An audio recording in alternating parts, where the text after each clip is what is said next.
हाथ में थमा दिया और सिया के मना करने के बावजूद जिद करके पीहू को उसे लेने पर मजबूर कर दिया। हारकर सिया ने पीहू से सिर्फ इतना ही कहा कि वह हाजी को थैंक यू बोले। कमरे में लौटने के बाद देवांश अस्पताल का बिल लेकर डिस्चार्ज की प्रक्रिया पूरी करने चला गया। ये देखकर कि देवांश वहां नहीं है, कुलकर्णी आंटी ने सिया के कान में फुसफुसाया, बेटा पिछले कुछ दिनों से मैं देख रही हूँ कि तुम्हारे पति में वाकई बदलाव आया है। अगर बात ऐसी न हो कि साथ रहना नामुमकिन हो गया हो तो वापस जाओ और उससे प्यार से बात करो। अगर तुम एक अच्छी जिंदगी जी सकती हो तो जियो। वो कहते हैं न, सुबह का भूला अगर शाम को घर आ जाए तो उसे भूला नहीं कहते है ना। सिया भी जानती थी कि पिछले कुछ दिनों में देवांश का बर्ताव वाकई अच्छा रहा था। उसने उसे चाहे जो भी कहा हो, वह पहले की तरह गुस्सा नहीं हुआ और न ही उसने उस पर और पीहू पर हाथ उठाया जैसा वह पहले करता था। लेकिन इतनी बार निराशा हाथ लगने और देवांश के इतने नाटक देखने के बाद आंटी के समझाने पर भी उसने बस हाँ में सिर हिला दिया, इसे सच में दिल पर नहीं लिया। कुलकर्णी आंटी का शुक्रिया अदा करने के बाद सिया ने अपना सामान पैक करना शुरू किया। जब उसने कपड़ों के थैले के अंदर तलाक के कागजात देखे तो वह एक पल के लिए जम गई। उस पल उसे अचानक ख्याल आया, क्या देवांश का बदलाव इसलिए है क्योंकि उसने ये तलाक के कागजात देख लिए थे? वह डर गया और इसीलिए वह बदल गया। उसे लगा कि इसकी बहुत संभावना है। हालांकि उसने इस पर ज्यादा विचार नहीं किया। इसके बजाय उसने चुपके से तलाक के कागजात थैले के सबसे नीचे छिपा दिए, उन्हें कपड़ों से ढक दिया जैसे कि उसने उन्हें कभी देखा ही न हो। माँ बेटी के पास ज्यादा सामान नहीं था, बस थोड़ा बहुत समेटना काफी था। इसके विपरीत देवांश को डिस्चार्ज की प्रक्रिया पूरी करने में 1 घंटे से ज्यादा का समय लगा और वह 4 बजे के करीब पैसों की गड्डी के साथ लौटा। देवांश ने पैसे सिया को सौंप दिए। फिर पीहू ने जब अंकल आंटी और दादा दादी को अलविदा कह दिया तो वह उसका हाथ पकड़कर वार्ड से बाहर निकल गया। वापसी के रास्ते में देवांश ने पहले टैक्सी लेने की योजना बनाई थी, लेकिन पीहू ने मना कर दिया। वह खुद वापस चलने की जिद करने लगी, शायद इसलिए कि उसने इसे एक बार खो दिया था। पीहू चलने के मौके को बहुत अहमियत दे रही थी। वह पूरे रास्ते उछलती कूदती, बर्फ पर पैर रखती, खुशी से भरी हुई जा रही थी। सिया उसके पीछे पीछे चल रही थी, उसे लगातार सावधान रहने की याद दिला रही थी, इस डर से कि कहीं वह गिर न जाए। देवांश सबसे पीछे चल रहा था, बड़े और छोटे थैले उठाए हुए, माँ और बेटी को देखता हुआ, एक आगे दौड़ती और दूसरी पीछा करती। खुशी के इस एहसास ने उसका दिल पिघला दिया। यही तो जिंदगी है। देवांश ने आसमान की ओर देखा और आह भरे बिना न रह सका। अमर सम्राट होने का क्या फायदा? क्या वह सुकून की नींद और बीवी बच्चे के साथ की बराबरी कर सकता है? अस्पताल के गेट पर मास्टर वाघ बर्फ में खड़े होकर तीनों के जाते हुए सायों को देख रहे थे। उन्होंने अपना फोन निकाला और रिया कपूर को नंबर मिलाया। क्या बात है? दूसरी तरफ से रिया की ठंडी आवाज आई। रिया बेटा, मुझे लगता है कि अब तुम वापस आ सकती हो, मास्टर वाघ ने अपना उत्साह काबू में रखने की पूरी कोशिश करते हुए कहा। तुम्हें नागफनी जड़ी मिल गई? नहीं, देवांश साहब की बेटी डिस्चार्ज हो गई है। भले ही वह डिस्चार्ज हो गई हो, तुम्हें अभी भी उनके घर के पास पहरा देना होगा। मुझे किसी और पर भरोसा नहीं है, क्या पता कोई और गुंडा आ जाए। रिया कपूर को लगा कि मास्टर वाघ नागफनी जड़ी की तलाश में उसकी जगह लेना चाहते हैं, इसलिए उसने जल्दी से उन्हें निर्देश दिए। लेकिन बोलने के बाद रिया को लगा कि कुछ गड़बड़ है, इसलिए उसने पूछा, 1 मिनट रुको, तुमने कहा उसकी बेटी डिस्चार्ज हो गई है? क्या उसके घुटने की हड्डी पूरी तरह चकनाचूर नहीं हुई थी? क्यों, क्या देवांश साहब ने इलाज छोड़ दिया? मुझे पता था तुम यही सोचोगी। अगर मैंने अपनी आंखों से न देखा होता तो शायद मैं भी यही सोचता, मास्टर वाघ ने उत्साह से कहा। लेकिन सच यह है कि देवांश साहब की बेटी पूरी तरह ठीक हो गई है। ठीक हो गई? ये कैसे मुमकिन है? बेटा, ये सच है, मैंने अपनी आंखों से देखा है। मुझे विस्तार से बताओ, क्या हुआ? तो मास्टर वाघ ने रिया को वह सब कुछ बता दिया जो वे जानते थे, बिना कोई भी जानकारी छोड़े। खत्म करने के बाद उन्होंने जोड़ा, मैंने डायरेक्टर के ऑफिस में पूछताछ की और उन्होंने कहा कि उन्होंने ऐसा पहले कभी नहीं देखा। उन्होंने इसे मेडिकल चमत्कार कहा और वे इस पर एक पेपर पब्लिश करने की तैयारी कर रहे हैं। मेडिकल चमत्कार? इस दुनिया में इतने चमत्कार कैसे हो सकते हैं? मास्टर वाघ ने कहा, वाकई एक पूर्ण अंतर्शक्ति वाला मार्शल आर्टिस्ट भी इतने कम समय में ठीक नहीं हो सकता, एक आम बच्ची की तो बात ही छोड़ो। तो तुम्हारा मतलब है, पीहू के ऑपरेशन थिएटर में जाने से पहले देवांश साहब ने उसे एक चॉकलेट दी थी? एक चॉकलेट? ऐसी कौन सी चॉकलेट है जो बीमारी ठीक कर सकती है? रिया बेटा, मेरी तुच्छ राय में वह शायद इलाज के लिए कोई जादुई गोली थी। इसका मतलब है कि देवांश साहब न केवल एक महागुरु हैं, बल्कि वे किमियागरी में भी माहिर हो सकते हैं, बिल्कुल गुरु ली की तरह। वे शायद गुरु ली से भी ज्यादा निपुण हों। उद्धरण चिन्ह ... उद्धरण चिन्ह। फोन पर लंबी खामोशी छा गई। रिया कपूर कुछ देर तक नहीं बोली। काफी देर बाद उसकी आवाज धीरे धीरे लौटी, इस जानकारी को पूरी तरह से गुप्त रखो। मैं तुरंत मुंबई वापस आ रही हूँ। जी, मैं समझ गया मुझे क्या करना है। सिया अब बहुत अच्छे मूड में थी। सोसाइटी के गेट तक पहुंचने के लिए 1 घंटा चलने के बाद भी उसकी खुशी कम नहीं हुई थी। पीहू का पैर ठीक हो गया था और उसे लग रहा था कि जिंदगी एक बार फिर उम्मीदों से भर गई है। वह वापस काम पर जा सकती थी। अब उसे पीहू की सर्जरी की फीस की चिंता नहीं करनी थी। सबसे बड़ी बात, पीहू को कष्ट नहीं होगा, न तो छुरी कांटे की जरूरत और न ही 3 महीने तक व्हीलचेयर पर रहने की मजबूरी। अपनी खुशी के बीच उसे देवांश भी काफी अच्छा लगने लगा था। हालांकि ये खुशी उनके दरवाजे पर पहुंचते ही पूरी तरह गायब हो गई। उसने देखा कि उनके किराए के अपार्टमेंट का दरवाजा जबरदस्ती तोड़ा गया था और कमरा अस्त व्यस्त था। हर वह जगह जिसे खंगाला जा सकता था खंगाली गई थी और सामान फर्श पर बिखरा पड़ा था। मम्मा, क्या ये हमारा घर है? पीहू ने पूछा। उसका चेहरा उलझन से भरा था। सिया ने कोई जवाब नहीं दिया। इसके बजाय वह देवांश की ओर मुड़ी और पूछा, क्या इसी को तुम कहते थे कि सारा कर्ज चुका दिया गया है? देवांश, तुम हमारी माँ बेटी को और कितना तड़पाओगे तब जाकर तुम्हें खुशी मिलेगी। देवांश को समझ नहीं आ रहा था कि क्या जवाब दे, क्योंकि जब वह उस सुबह लौटा था तो सब कुछ ठीक था। हालांकि उसे दिल ही दिल में अंदाजा था कि ये लोग किसने भेजे हैं। पहले मेरे पास तुम सबके लिए वक्त नहीं था। अब जब पीहू का पैर ठीक हो गया है तो हिसाब किताब बराबर करने का समय आ गया है। चिंता मत करो, मैं इसे सुलझा लूंगा। मैं वादा करता हूँ यह आखिरी बार है, देवांश ने गंभीर चेहरे के साथ कहा। सिया ने अपना सिर हिलाया। देवांश, अब मैं तुम्हारी बकवास पर भरोसा नहीं करूंगी। बोलते हुए उसने कपड़ों के थैले से तलाक के कागजात निकाले। इस पर साइन करो। मुझे और हमारी बेटी को जाने दो। तलाक के कागजात देखकर देवांश को लगा जैसे किसी ने उसका दिल जोर से भींच लिया हो। एक अजीब सा दर्द उठा। वह सिया को समझाने के लिए उससे एक और मौका मांगने के लिए तड़प उठा, लेकिन इससे पहले कि वह बोल पाता, सिया पहले घुटनों पर बैठ गई। उसके चेहरे पर आंसुओं की धारा बह रही थी और बोली, देवांश, अगर तुम सच में पीहू को अपनी सगी बेटी मानते हो तो हमें जीने का एक रास्ता दो और इस तलाक के कागजात पर साइन कर दो। सिया का दिल दुख रहा था। वह भी इस नौबत तक नहीं पहुंचना चाहती थी, लेकिन पीहू की खातिर उसके पास ऐसा करने के अलावा कोई चारा नहीं था। पीहू का पैर पहले ही एक बार टूट चुका था और वह बर्फ में लगभग जमकर मरने ही वाली थी। सिया नहीं चाहती थी और वह उसे दोबारा ऐसा दर्द सहने की इजाजत नहीं दे सकती थी। सिया बहुत जोर जोर से रोई, जिससे पड़ोस वाली देशमुख आजी घबरा गईं। अरे देवांश बेटा, तुमने फिर कौन सी मूर्खता कर दी? देखो तो सही, तुमने एक हंसते खेलते घर का क्या हाल कर दिया है। देवांश को डांटने के बाद देशमुख आजी ने सिया को सहारा देने के लिए हाथ बढ़ाया। बेटी, जल्दी उठो, जमीन बहुत ठंडी है। अगर तुम्हें ठंड लग गई तो पीहू का क्या होगा? हालांकि सिया जमीन पर घुटने टेक कर बैठी रही। उसने उठने से इनकार कर दिया। अगर इसने आज इस तलाक के कागजात पर साइन नहीं किए तो मैं मरते दम तक यहीं बैठी रहूंगी। पीहू अपने माता पिता को फिर से झगड़ते देख पहले ही रोने लगी थी। अब अपनी माँ को इतना जोर से रोते देख वह और जोर से रोने लगी। अपनी पत्नी और बच्चे को इतना दुखद रूप से रोते देख देवांश का दिल तुरंत उथल पुथल हो गया, पछतावे से भर गया। वह वास्तव में सिया को फिर से समझाना चाहता था, लेकिन वह जानता था कि अब वह कुछ भी कहे सिया नहीं सुनेगी और इससे बात और बिगड़ सकती है। इसके अलावा वह अच्छी तरह समझता था कि सिया के स्वभाव को देखते हुए अगर उसने तलाक के कागजात पर साइन नहीं किए तो वह सचमुच अनिश्चित काल तक घुटने टेके रह सकती है। वह नहीं चाहता था कि उसकी पत्नी और बच्चे को उसकी वजह से और कोई दुख सहना पड़े, थोड़ा सा भी नहीं। इसलिए अपने भारी दुख के बावजूद देवांश के हाथ कांप रहे थे जब उसने सिया से तलाक के कागजात लिए। फिर उस चुभने वाले दर्द को सहते हुए उसने उस पर अपने हस्ताक्षर कर दिए। कल सुबह 8 बजे मैं फैमिली कोर्ट में तुम्हारा इंतजार करूंगा। अब कृपया मेरे घर से चले जाओ, या मैं पहले पैक करने में तुम्हारी मदद कर सकता हूँ। प्लीज मेरे घर से निकल जाओ अभी। उद्धरण चिन्ह ... उद्धरण चिन्ह। देवांश ने अपना मुंह खोला, लेकिन अंत में वह मुड़ा और भीगी आंखों के साथ वहां से चला गया। और सिया देवांश के जाने के बाद अपनी छाती पकड़कर जमीन पर घुटने टेक कर बैठ गई, फूट फूट कर रोने लगी। काफी देर तक शांत नहीं हो पाए। अध्याय 22। वे इस बार पक्का सुलह करने आए हैं। देवांश का चेहरा सख्त था। रिहायशी इलाके से बाहर निकलने के कुछ ही देर बाद उसकी मुलाकात मास्टर वाघ से हुई, जो भागते हुए आ रहे थे। देवांश साहब, यह मेरी गलती थी।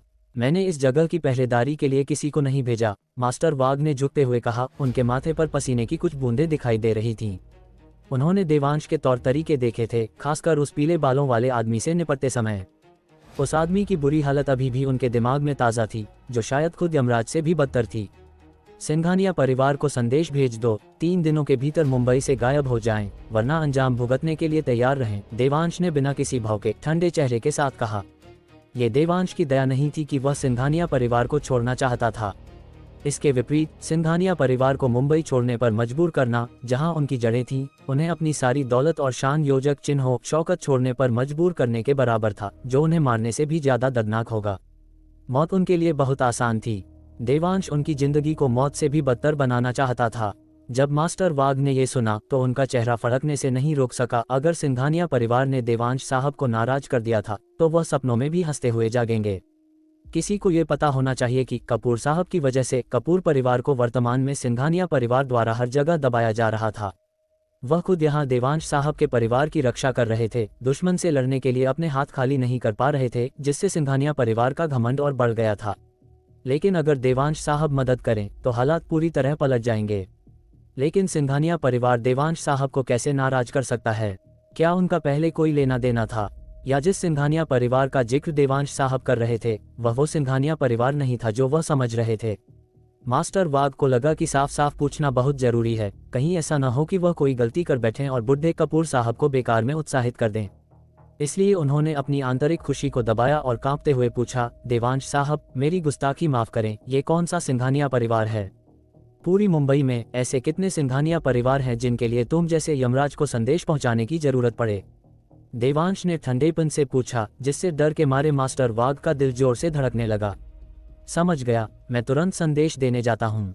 मास्टर वाघ ने अपने माथे से ठंडा पसीना पोंछा, विदा ली और दौड़ते हुए मुड़ गए। देवांश की नजरों से ओझल होने के बाद ही मास्टर वाघ ने राहत की लंबी सांस ली। वह कुछ नहीं कर सकते थे। देवांश साहब का उन पर जो मनोवैज्ञानिक दबाव था वह बस बहुत ज्यादा था। लेकिन देवांश साहब का सिंघानिया परिवार से पहले कोई संबंध नहीं था, तो उन्हें इतना यकीन कैसे है कि उनके घर में तोड़फोड़ करने वाले सिंघानिया परिवार के ही इशारे पर आए थे? मास्टर वाघ पूरी तरह हैरान थे। जिस वजह से वह समझ नहीं पा रहे थे वह ये थी कि उन्हें उस रात क्या हुआ था इसकी जानकारी नहीं थी, और न ही उन्हें पता था कि विक्रम सिंघानिया ने देवांश की दुखती रग पर हाथ रख दिया था। कोई बात नहीं, चूंकि सिंघानिया परिवार ने देवांश साहब को नाराज करने की हिम्मत की है तो उनके अच्छे दिन निश्चित रूप से खत्म हो गए हैं। मास्टर वाघ मर्सिडीज बेंज की पिछली सीट पर बैठे इतने खुश थे कि वह गुनगुनाने से खुद को रोक नहीं सके। देवांश को यकीन था कि यह सिंघानिया परिवार का काम था, क्योंकि उसके साथ केवल 3 पक्ष शामिल थे: सूदखोर, अंडरग्राउंड कैसीनो का बब्बन भाई और विक्रम सिंघानिया। सूदखोरों का पैसा चुका दिया गया था और उस बदतमीज पीले बालों वाले आदमी से निपट लिया गया था, और उस आदमी का अंजाम दूसरों को डराने के लिए काफी था, जिससे अन्य सूदखोर ऐसी हरकत करने से डरते। अंडरग्राउंड कैसीनो का बब्बन भाई कपूर परिवार के लिए काम करता था। अब जब मास्टर वाघ उसके साथ सम्मान से पेश आ रहे थे तो स्वाभाविक रूप से बब्बन भाई उसे परेशान नहीं करेगा।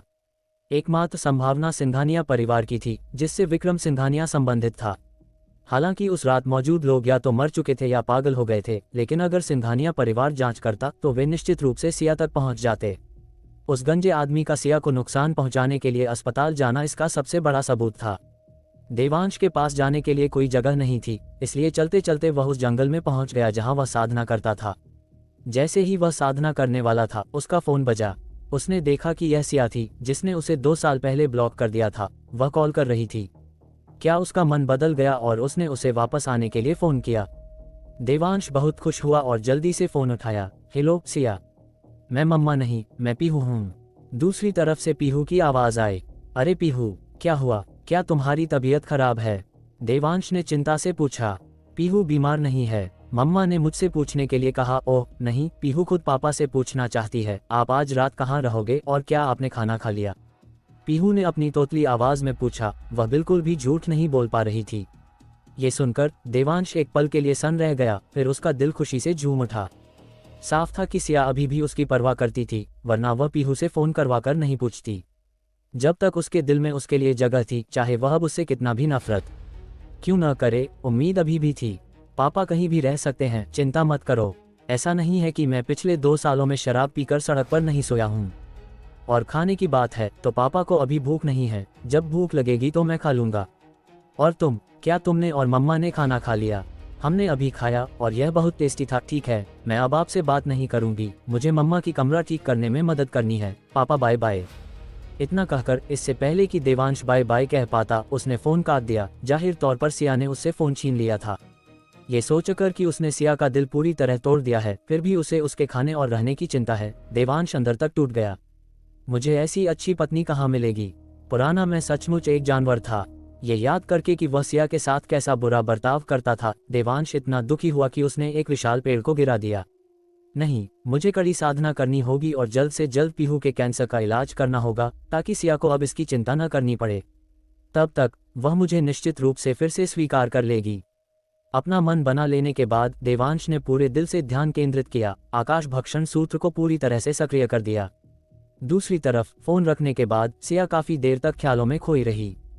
उसे नहीं पता था कि उसने पीहू से वह कॉल क्यों करवाई थी। उसने घर से दूर अनगिनत रातें बिताई थीं, इसलिए उसे उसके खाने और रहने की चिंता करने की कोई जरूरत नहीं थी। थोड़ी देर सोचने के बाद सिया को फिर भी कुछ समझ नहीं आया, इसलिए उसने सोचना ही छोड़ दिया। वैसे भी वे कल तलाक ले रहे थे और उनकी जिंदगी अब एक दूसरे से जुड़ी नहीं रहेगी। लेकिन न जाने क्यों जब उसने ये सोचा तो सिया को राहत महसूस नहीं हुई, इसके बजाय उसे अपने दिल में एक खालीपन सा महसूस हुआ। जाने दो, जब तक पीहू को और दुख नहीं सहना पड़ता, इससे कोई फर्क नहीं पड़ता कि मैं और कितना खोती हूँ। Singhania global hospital, SVIP ward. Mukesh Singhania बिना दरवाजा खटखटाए अपने बड़े भाई के केबिन में घुस गया। बड़े भैया, अगर अगली बार ऐसा हुआ तो मैं तेरा हाथ तोड़ दूंगा, बलराज सिंघानिया ने सीधे मुकेश की बात काटते हुए सख्त चेहरे के साथ कहा। मुकेश जानता था कि उसका बड़ा भाई जो कहता है वह करता है, इसलिए वह जल्दी से पीछे हटा, दरवाजा खटखटाया, फिर अंदर आया और घबराहट में बोला, बड़े भैया, कपूर परिवार के मास्टर वाघ यहाँ आए हैं और कहते हैं कि आपसे मिलना चाहते हैं। हम कितना समय हुआ है? हमने कपूर परिवार के केवल कुछ ही ठिकानों को बर्बाद किया है और वे अभी से अपना आपा खो रहे हैं, बलराज ने ठंडेपन से कहा। बात तो सही है, कपूर बुड्ढे की पुरानी बीमारी फिर से उभर आई है और सुना है कि मास्टर वाघ भी गलती से घायल हो गए हैं। उन्हें वाकई घबराना चाहिए। बोलने के बाद बलराज ने निर्देश दिया, विक्रम के आराम में खलल न पड़े, इसलिए किसी और वार्ड का इंतजाम करो। लेकिन बड़े भैया, क्यों न हम फिर से विचार करें, उस खास आदमी के आने तक रुकें जिसके बारे में आपने बताया था। मास्टर वाघ आखिरकार एक अंतर शक्ति वाले मास्टर हैं। मुझे डर है कि हम तब अपना बचाव नहीं कर पाएंगे। तब मत कहो, अब कहो। अगर वह ऊपर आना चाहता है तो क्या तुम उसे रोक सकते हो? बलराज ने चिढ़कर कहा। इसके अलावा वह इस बार पक्का सुलह करने आया होगा। अगर हम नहीं मिलते हैं तो हम छोटे दिल के लगेंगे। उसे ऊपर ले आओ, देखते हैं कि कपूर परिवार इस बार क्या ईमानदारी लेकर आया है। अध्याय 23। बलराज सिंघानिया सोफे पर बैठा मास्टर वाघ को देख रहा था, जो खाली हाथ आए थे और उसकी बाहें अनचाहे ही तन गईं। ये बुढ़ा सुलह करने आया है, फिर भी कोई तोहफा नहीं लाया। हम चूंकि तुम्हारा कपूर परिवार इतना बेईमान है तो मेरे सिंघानिया परिवार को बेरहम होने का दोष मत देना। लेकिन जब उसने मास्टर वाघ के पट्टी बंधे दाहिने हाथ को देखा तो उसके चेहरे की उदासी काफी हद तक दूर हो गई। लगता था अफवाहें सच थीं, मास्टर वाघ वाकई घायल थे। मुंबई का यमराज, जो अपनी अजेय लोहे जैसी हथेली के लिए जाना जाता था, घायल हाथ के साथ, क्या उसमें अभी भी कोई दम होगा? कोई आश्चर्य नहीं कि कपूर परिवार सुलह करने की इतनी जल्दी में था। पता चला कि वे अपनी आखिरी सांसें गिन रहे थे। कौन सी हवा मुंबई के यमराज को मेरे गरीबखाने में उड़ा लाई है? ये बलराज आपसे मिल नहीं पाया और मुझे उम्मीद है कि मास्टर वाघ थोड़े दयालु होंगे। बलराज के शब्द विनम्र थे, लेकिन उसके लहजे में शिष्टाचार का कोई संकेत नहीं था, यहाँ तक कि थोड़ा रोब भी था। मास्टर वाघ इसके आदी थे। मेजबान के बोलने का इंतजार किए बिना उन्होंने एक सोफा ढूंढा और बैठ गए, फिर अपना पैर कॉफी टेबल पर रख दिया। सुलह करने का कोई संकेत नहीं दिखाया। मैं आज आपको कुछ बताने आया हूँ। मास्टर वाघ सोफे पर पीछे की ओर झुक गए, उनके चेहरे पर इत्मीनान था। देवांश के सामने जो विनम्रता और सावधानी उन्होंने दिखाई थी, वह यहाँ कहीं नहीं दिख रही थी। इसमें कोई आश्चर्य की बात नहीं थी। आखिरकार वह मुंबई के यमराज थे, एक ऐसा अस्तित्व जिसे उकसाने की हिम्मत कोई नहीं करता था। बताने, क्या तुम कपूर परिवार की तरफ से सुलह करने नहीं आए हो? बलराज ने ताना मारा। सुलह? मास्टर वाघ हंसे। छोटे सिंघानिया, तुम्हें ऐसा बेतुका विचार कहाँ से आया? क्या तुम्हें लगता है कि तुम्हारा सिंघानिया परिवार वापस फॉर्म में आ गया है, या तुम्हें लगता है कि यह बुढ़ा अब तलवार नहीं उठा सकता? ... बलराज ने अपनी आंखें सिकुड़ी, उसका चेहरा उदास हो गया। यह उसकी कल्पना से पूरी तरह अलग कैसे था? साथ ही कपूर परिवार में सिंघानिया परिवार को चुनौती देने की हिम्मत कहाँ से आई? 3 दिन। मास्टर वाघ ने 3 उंगलियां उठाईं। 3 दिनों के भीतर तुम्हारा सिंघानिया परिवार मुंबई से बाहर निकल जाएगा, वरना अंजाम भुगतने के लिए तैयार रहना। हा। बलराज की गहरी चालाकी के बावजूद मास्टर वाघ की बातें सुनकर वह अपनी हंसी नहीं रोक सका। माफ करना, तुम्हारा मजाक बहुत ही मजेदार है, मैं इसे रोक नहीं पाया। मास्टर वाघ ने लापरवाही से कंधे उचकाए, अपना पैर वापस खींचा और खड़े हो गए। मैंने संदेश पहुंचा दिया है, तुम इसे कैसे संभालते हो ये तुम पर निर्भर है। इतना कहकर मास्टर वाघ मुड़े और चल दिए। ओ बुढ़े वाघ, वापस जाओ और उस व्यक्ति को बताओ जिसने तुम्हें संदेश देने के लिए भेजा है कि वे जो चाहे चाल चलें। यह मुंबई, मैं बलराज सिंघानिया इसे जीत कर रहूंगा।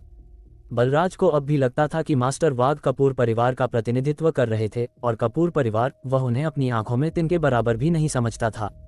हे, मास्टर वाघ ने उपहास किया, फिर पीछे मुड़े और बलराज को दया भाव से देखा, अपना सिर हिलाते हुए। बलराज, ओ बलराज, तुम अभी भी नहीं समझे कि तुमने किस तरह की हस्ती को नाराज कर दिया है। ... बलराज ने थोड़ा माथा सिकोड़ा, लेकिन अपनी जगह से नहीं हिला। भूल जाओ। इतने सालों तक विरोधी रहने की खातिर मैं तुम्हें एक बार और सलाह दूंगा, अगर अपनी भलाई चाहते हो तो जल्दी से मुंबई छोड़ दो, वरना... मैंने अपनी बात कह दी, अपना ख्याल रखना।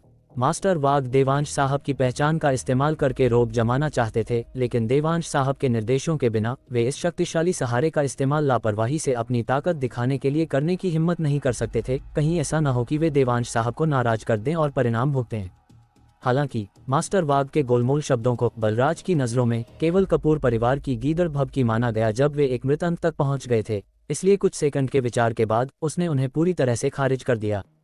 मास्टर वाघ के जाते ही मुकेश कमरे में दाखिल हुआ, घबराहट से पूछते हुए, बड़े भैया, वह बुढ़ा नाटक करता हुआ नहीं लग रहा था, हमें क्या करना चाहिए? ये बस खिसियानी बिल्ली का खंभा नोचना है, एक दिखावा, इसे दिल पर मत लो, बलराज ने आत्मविश्वास से कहा। क्या वह हमेशा उस मामूली औरत की रक्षा नहीं करता रहा है? तो उसे उसकी अच्छी तरह रक्षा करने दो। अन्य क्षेत्रों के लिए प्रगति तेज करो। 3 दिनों में मैं चाहता हूं कि कपूर परिवार के सभी अंडरग्राउंड धंधों का नाम बदलकर सिंघानिया हो जाए। क्या तुम्हारे कपूर परिवार ने मुझे 3 दिन नहीं दिए? ठीक है, मैं भी तुम्हें 3 दिन देता हूँ। देखता हूँ कि आखिर में कौन हंसता है और मुंबई का असली मालिक बनता है। अगली सुबह जल्दी, जैसे ही देवांश ने अपनी साधना पूरी की, उसे सिया का एक मैसेज मिला जिसमें कहा गया था कि उसने केवल 1 घंटे की छुट्टी ली है और उससे कहा कि देर न करे। हालांकि वह बेहद अनिच्छुक था, फिर भी देवांश ने ठीक है के साथ जवाब दिया। वह तलाक के लिए इसलिए तैयार था क्योंकि उसका मानना था कि जैसे ही वह पीहू की लाइलाज बीमारी का इलाज कर देगा, सिया निश्चित रूप से उसके बारे में अपना नजरिया बदल लेगी और फिर से शादी करना केवल समय की बात होगी। इसलिए देवांश उठा, अपने शरीर से कीचड़ झाड़ा और पूरे जोश के साथ फैमिली कोर्ट की ओर चल पड़ा। जब वह फैमिली कोर्ट के प्रवेश द्वार पर पहुंचा तो देवांश ने तुरंत भीड़ में सिया को देखा। वह बिजनेस सूट पहने हुए थी, लंबी और छरहरी, जिसकी वजह से शादी रजिस्टर करने आए कई भविष्य के पति छिप छिप कर उसे देख रहे थे। सिया वाकई कॉलेज के जमाने की सबसे सुंदर लड़की थी। भले ही पिछले कुछ सालों में देवांश ने उसे तड़पाया था, लेकिन उसका रूप अभी भी वैसा ही था। थोड़े से बदलाव के साथ वह स्वाभाविक रूप से भीड़ में सबसे चमकदार उपस्थिति बन गई थी। अफसोस की बात थी कि उसने ऐसी आदर्श महिला को खो दिया था। लेकिन चिंता मत करो, मैं तुम्हें निश्चित रूप से वापस जीत लूंगा और तुम्हें दुनिया की सबसे खुश महिला बनाऊंगा।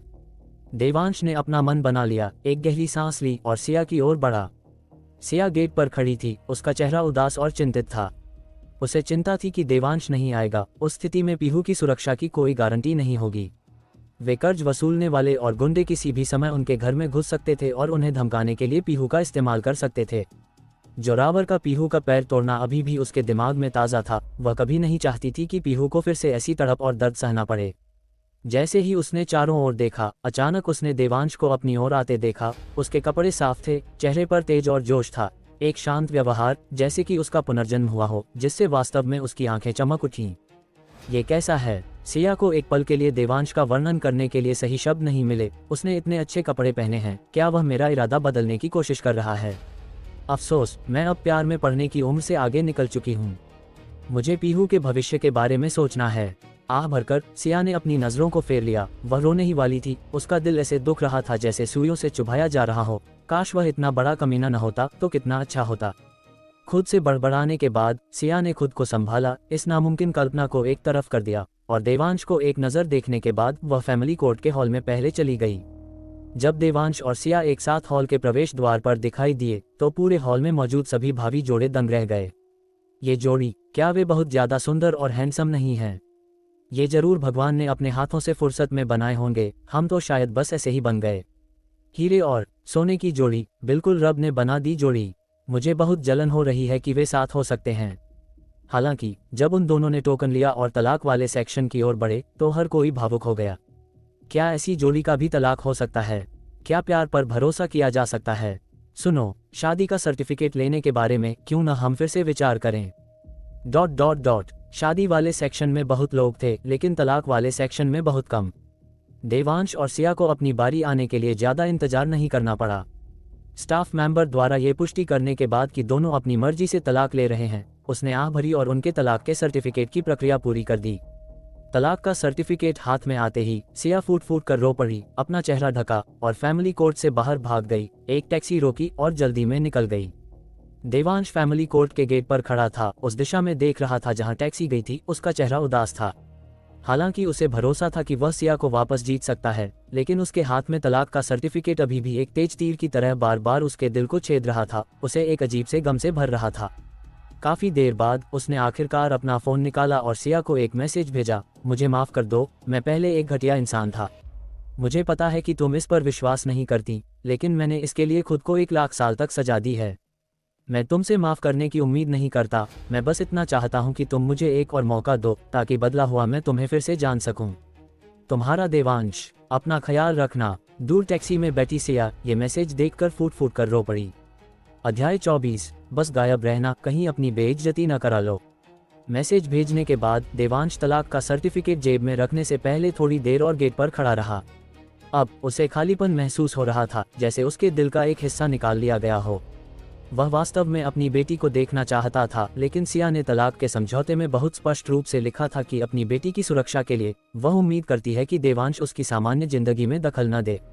इसलिए सिया को चिंता न देने के लिए देवांश को अपनी तड़प को दबाना पड़ा और घर की विपरीत दिशा में चलना पड़ा। वह कुछ ही कदम चला था कि किसी ने उसके कंधे पर थपकी दी। वह एक बहुत ही आकर्षक लड़की थी। नमस्ते ओम, मैंने देखा कि आपका अभी तलाक हुआ है, क्या मैं आपकी गर्लफ्रेंड बन सकती हूँ? लड़की ने शर्माते हुए हिम्मत करके अपने दिल की बात कह दी। देवांश ने सिर हिलाया, हम केवल कानूनी तौर पर अलग हुए हैं। मेरा दिल अभी उसे छोड़ने के लिए तैयार नहीं है, इसलिए मुझे खेद है, मेरा इस जन्म में बीवी बदलने का कोई इरादा नहीं है। बोलने के बाद देवांश पीछे मुड़े बिना चला गया, लड़की को वहीं खड़ा छोड़ दिया जिसकी आंखें लगभग चमक रही थीं। हैंडसम और वफादार ऐसा मर्द कहाँ मिलता है? मुझे सचमुच समझ नहीं आता कि उसकी पूर्व पत्नी क्या सोच रही थी जो उसने उसे तलाक दे दिया। उफ, ये दुनिया वाकई ऐसी है जहाँ किसी को पानी नहीं मिलता और कोई पानी में डूब रहा है। लड़की ने गुस्से में अपना पैर पटका, मुड़ी और एक काली मर्सिडीज जी वैगन में बैठ गई जो गरजते हुए निकल गई। देवांश शहर के बाहरी इलाके तक चला गया, फिर अपनी गति तकनीक को सक्रिय किया और जंगल की गहराइयों में तेजी से चला गया। पीहू की देखभाल देशमुख आज ही कर रही थी और मास्टर वाघ खुद परिधि की रक्षा कर रहे थे, इसलिए उसकी सुरक्षा कोई मुद्दा नहीं होनी चाहिए। जहां तक सिया की बात थी, मास्टर वाघ के आदमी छाया में उसका पीछा कर रहे थे, इसलिए वह भी कोई बड़ी समस्या नहीं थी। इस तरह देवांश मन की शांति के साथ साधना कर सकता था और जल्द से जल्द दक्ष स्तर को तोड़ने की कोशिश कर सकता था। रात हो गई और जंगल असाधारण रूप से शांत था, यहाँ तक कि जमीन पर गिरने वाले पत्तों की आवाज भी साफ सुनी जा सकती थी। देवांश, जो पूरे दिन साधना कर रहा था, धीरे धीरे अपनी आंखें खोली, थोड़ी निराशा के साथ अपना सिर हिलाते हुए। आत्मिक ऊर्जा बहुत कम है, इस दर से मैं शायद 1 साल में भी आगे नहीं बढ़ पाऊंगा। मुझे अन्य तरीकों के बारे में सोचना होगा। देवांश अंधेरे में एक हाथ पर अपनी ठुड्डी टिकाए समाधान पर विचार कर रहा था। हालांकि इससे पहले कि वह कुछ समझ पाता, उसका फोन बजा। ये सिया की कॉल थी। देवांश ने खुशी से फोन उठाया और कहा, बेटी, क्या तुम्हें पापा की याद आ रही है? मैं हूँ। दूसरी तरफ से सिया की आवाज आई। ओह, माफ करना, मुझे लगा पीहू है। देवांश ने माफी मांगी, लेकिन वह अपने दिल में और भी खुश था। सिया का खुद उसे फोन करना एक अच्छा संकेत था। हालांकि मुझे बहुत अफसोस है, लेकिन एक काम है जिसके लिए मैं तुम्हें परेशान करना चाहती हूँ। सिया ने कुछ संकोच के साथ कहा, मेरी मौसी की बेटी की 12वीं की सर्दियों की छुट्टियां चल रही हैं और वह घूमने के लिए मुंबई आ रही है। वह जल्द ही स्टेशन पर होगी। क्या तुम कृपया मेरे लिए उसे पिक कर सकते हो? मैंने कुछ दिनों की छुट्टी ली थी, लेकिन मुझे आज रात ओवरटाइम करना है। उसे पिक करने में कोई दिक्कत नहीं है, लेकिन अगर तुम ओवरटाइम कर रही हो तो पीहू का क्या? देवांश ने चिंता से पूछा। ये सुनकर फोन के दूसरी तरफ सिया को अपने दिल में एक गर्मी महसूस हुई। उसने उम्मीद नहीं की थी कि देवांश पीहू की इतनी परवाह करेगा। लगता था कि तलाक ने वाकई उसे काफी बदल दिया है। चिंता मत करो, मैं अपना लैपटॉप घर ले आई हूँ और पीहू बिल्कुल मेरे पास है, सिया ने समझाया। ठीक है, मुझे अपनी कजिन का नंबर दे दो, मैं उसे लेने चला जाऊंगा। और सिया थोड़ी शर्मिंदा थी, लेकिन फिर भी बोली, मैंने अभी उसे कहते सुना कि वह आज रात दोस्तों के साथ बाहर जा रही है। क्या तुम उसके साथ जा सकते हो और उस पर नजर रख सकते हो? ये सिया का मुख्य उद्देश्य था, उसे स्टेशन पर पिक करना ठीक था, वह बालिग थी और खोएगी नहीं। उसने फ़ोन पर उसे समझाने की कोशिश की थी, लेकिन वह सुनने को तैयार नहीं थी। उसका कहना था कि अपने 18वें जन्मदिन को बार में मनाना ही सही है। सिया जानती थी कि वह उसे रोक नहीं सकती, लेकिन उसके पास उसकी देखभाल करने का समय नहीं था, इसलिए मजबूर होकर उसे देवांश को फ़ोन करना पड़ा। उसने सोचा कि देवांश अपनी सालों की भारी शराब की आदत के साथ कुछ नए बालिग बच्चों को संभालने में कोई दिक्कत नहीं महसूस करेगा और उसकी देखभाल कर सकेगा। मैं कर सकता हूँ, क्या कुछ और है? देवांश ने पूछा। एक बात और है। सिया रुकी, फिर जारी रखा, मैंने किसी को नहीं बताया कि हमारा तलाक हो गया है, इसलिए वहाँ ये बात मत बताना। इतना कहकर सिया ने फ़ोन काट दिया। देवांश को सवाल पूछने की कोई जगह नहीं दी और देवांश कटे हुए कॉल को देखते हुए बस अपने कानों पर विश्वास नहीं कर पा रहा था। जब सिया ने उसे अपनी कजिन का फ़ोन नंबर भेजा, तब जाकर देवांश जैसे किसी सपने से जागा हो, आसमान की ओर देखकर जोर से हंस पड़ा। जंगल में पक्षी और जानवर जो रात के लिए बस गए थे, तुरंत चौंक गए और बिखर गए, जिससे खामोश रात में हलचल मच गई। Mumbai central station. ज़ारा ने अपने फ़ोन पर अपनी दीदी द्वारा भेजी गई अपने जीजू की फ़ोटो देखी और वह अपने होंठ सिकोड़े बिना नहीं रह सकी। दिखने में तो काफ़ी हैंडसम है, लेकिन कपड़े कितने फटे पुराने पहनता है। क्या दीदी तब अंधी हो गई थी जो ऐसे गरीब लूजर से शादी की? ज़ारा ने इलाके का जायजा लिया, फ़ोटो से तुलना की, लेकिन अपने जीजू को नहीं देखा। वह शिकायत किए बिना नहीं रह सकी, दीदी भी कमाल करती हैं। मैं बालिग हो चुकी हूँ और वह अभी भी किसी को मेरी जासूसी करने के लिए भेजती हैं। कितना बोरिंग है। उसने चुपके से खिसक जाने के बारे में सोचा था, लेकिन उसे डर था कि उसकी दीदी उसके माता पिता को बता देंगी और फिर उसे और पॉकेट मनी नहीं मिलेगी। ये बदबूदार लूजर अभी तक यहाँ क्यों नहीं आया? क्या उसे नहीं पता कि ट्रेन जल्दी आ गई है? ज़ारा ने बेसब्री से बड़बड़ाया। अपनी शिकायतों के बावजूद वह अभी भी लोगों को लेने आने वाली हर लग्जरी कार को ध्यान से देख रही थी, इस उम्मीद में कि वह अपने जीजू को देख लेगी। भले ही दीदी का उनके मायके वालों से झगड़ा हो गया हो, लेकिन उनका मायका इतना अमीर है, वे जरूर चुपके से उनकी थोड़ी मदद कर रहे होंगे। उनके परिवार के लिए एक जी वैगन खरीदना कोई बड़ी बात नहीं होगी, है ना? अगर मैं, यह मिस ज़ारा, अपने क्लासमेट से मिलने जी वैगन चला कर जाऊं, तो मेरी कितनी धाक जम जाएगी। ज़ारा ख्याली पुलाव पका रही थी जब उसने एक टैक्सी से एक जाने पहचाने साई को उतरते देखा। जब उसने उस साई को सामने से साफ देखा तो वह निराश हो गई। टैक्सी से आया है तो फिर मुझे तुम्हें लेने आने की क्या जरूरत थी? हे भगवान, क्या मैं खुद कैब नहीं बुला सकती थी? ज़ारा के पास शब्द नहीं थे। उसने उम्मीद नहीं की थी कि उसकी दीदी का परिवार इतना गरीब होगा कि वे एक कार भी नहीं खरीद सकते। ज़ारा, उसके बगल में एक आवाज़ गूंजी, नमस्ते, मैं देवांश हूँ, तुम्हारी दीदी का पति। ओह, मुझे पता है, चलो चलें। ज़ारा ने रूखेपन से जवाब दिया, अपना सूटकेस देवांश की ओर फेंक दिया। देवांश की तरफ देखे बिना ही वह आगे बढ़ गई। ये वही टैक्सी थी। देवांश ने सामान रखा, पैसेंजर सीट पर बैठा और ज़ारा से पूछा, अब कहाँ जाना है? Linking road, Firebird lounge. उसके बाद ज़ारा ने देवांश को नज़रअंदाज कर दिया और इसके बजाय अपने फ़ोन पर उन दोस्तों के साथ चैट करने लगी जिनसे वह मिलने वाली थी। कभी कभी वह ऊपर देखती और देवांश को देखती, फिर तिरस्कार की नज़र से अपना सिर हिलाती और उसकी उंगलियां फ़ोन के कीबोर्ड पर तेजी से चलती, मैसेज टाइप करती। बिना देखे ही यह साफ था कि वह कुछ अच्छा नहीं कह रही थी। कार पूरे रास्ते शांत रही जब तक कि टैक्सी लिंकिंग रोड पर नहीं मुड़ी। तभी ज़ारा बोली, देवांश, है ना? अगर मैं तुमसे अभी वापस जाने को कहूँ तो तुम पक्का नहीं मानोगे, है ना? देवांश को सिर हिलाते देख ज़ारा ने आगे कहा, ठीक है, तो मैं तुम्हें पहले ही बता देती हूँ, मेरे सभी दोस्त या तो बहुत अमीर हैं या बड़े रसूख वाले। जब हम थोड़ी देर बाद वहां पहुंचे तो बस चुपचाप एक तरफ रहना और गायब हो जाना, ताकि तुम अपनी बेइज्जती न करा लो, समझे? अध्याय 25। उसे हमारी और उसकी हैसियत के बीच का फर्क समझ आ जाए। ये देखकर कि देवांश ने कोई जवाब नहीं दिया, ज़ारा ने सोचा कि उसने चुपचाप सहमति दे दी है और उसने आगे कुछ नहीं कहा। दरअसल देवांश उसकी किसी भी बात को नहीं सुन रहा था। स्टेशन पर उसकी बदतमीजी देखने के बाद देवांश ने उस पर ध्यान देना बंद कर दिया था और पूरे रास्ते साधना करने के तरीके के बारे में सोच रहा था। उसका पिछला सिर हिलाना बस एक अवचेतन क्रिया थी, उसने वास्तव में साफ नहीं सुना था कि वह क्या कह रही थी। जब तक कार रुकी, देवांश अपने दिमाग में 100 से अधिक सहायक साधना यंत्रों का परीक्षण कर चुका था, लेकिन उसने उन सभी को एक एक करके खारिज कर दिया था। किराया चुकाने और सामान निकालने के बाद देवांश ज़ारा के पीछे पीछे चला, साधना के मामले पर विचार करता रहा। उसे इस तरह देखकर ज़ारा ने सोचा कि वह एक पारदर्शी व्यक्ति की तरह व्यवहार कर रहा है और उसे संतुष्टि और तिरस्कार दोनों महसूस हुए। कौन सा होनहार मर्द एक दीवार पर टंगी तस्वीर बनना पसंद करेगा? उसे वास्तव में इसमें इतना मज़ा आ रहा था। दीदी वाकई गोबर में खिला गुलाब थी।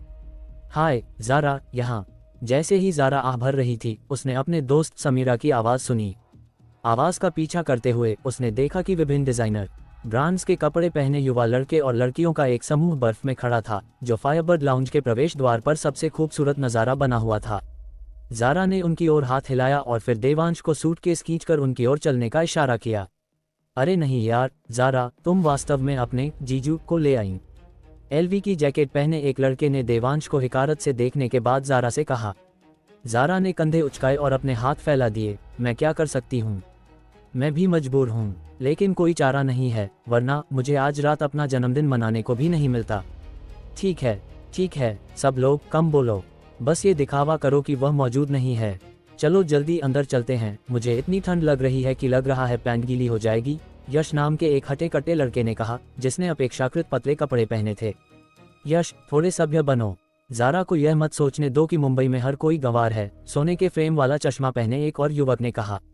जब वह बोला तो ज़ारा ने उसे असाधारण रूप से कोमल नज़रों से देखा, लगता था वह उसे पसंद करती है।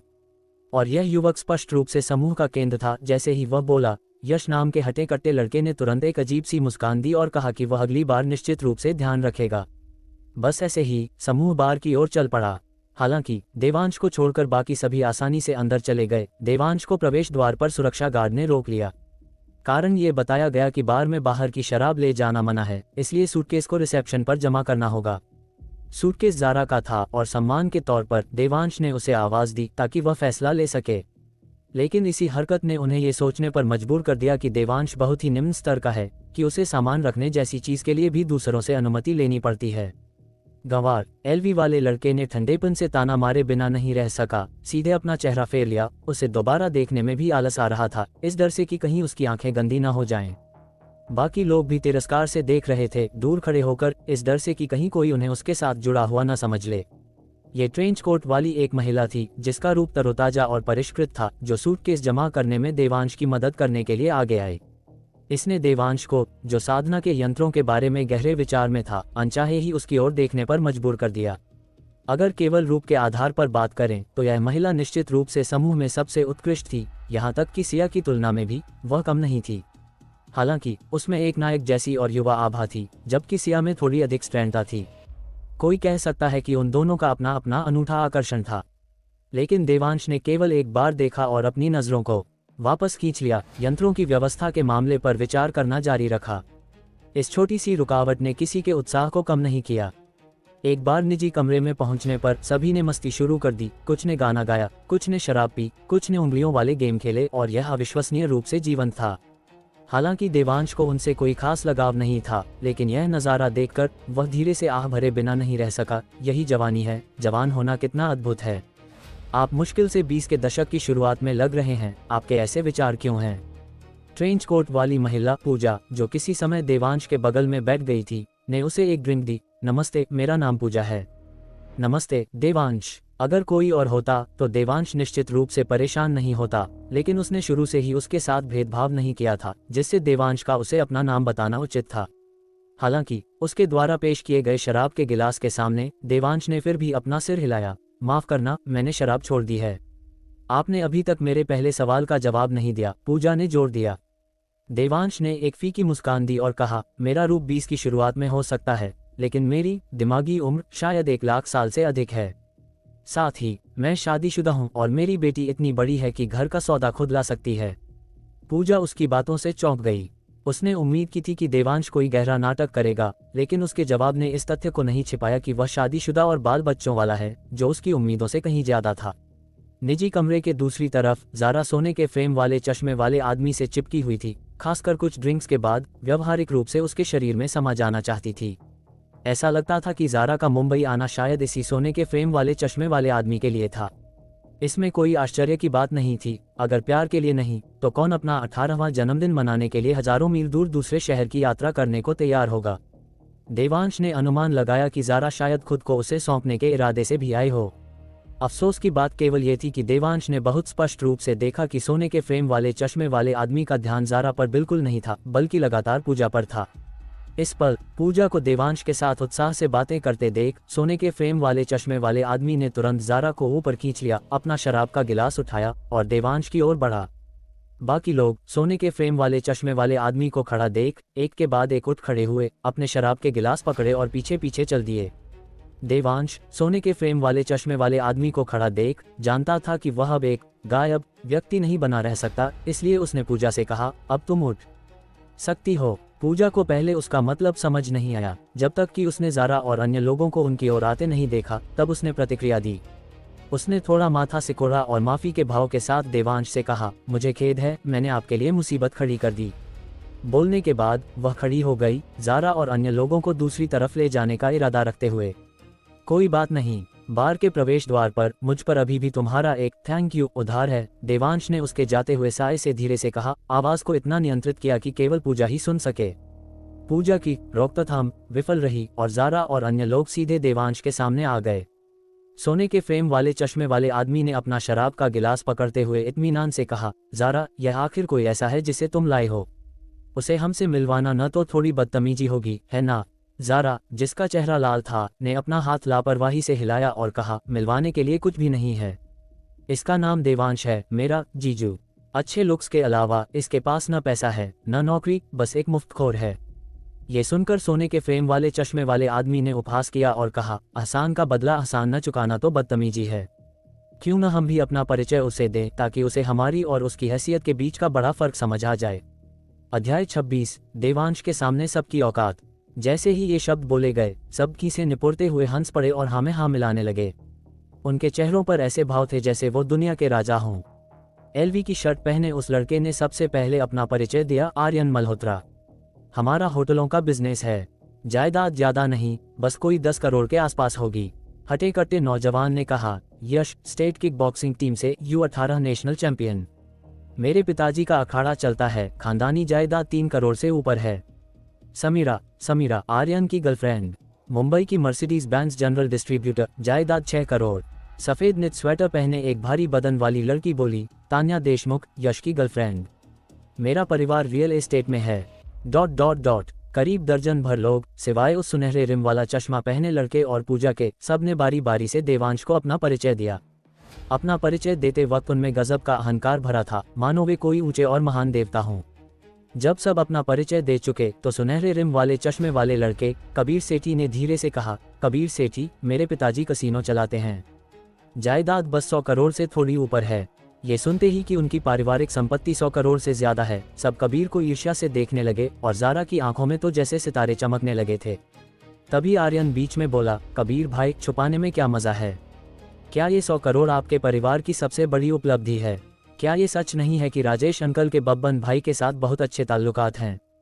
कबीर मुस्कुराया और अपना सिर हिलाया, अपने सुनहरे रिम वाले चश्मे को ऊपर धकेलते हुए। उसका चेहरा दम से भरा था, लेकिन उसका कुछ और कहने का इरादा नहीं था।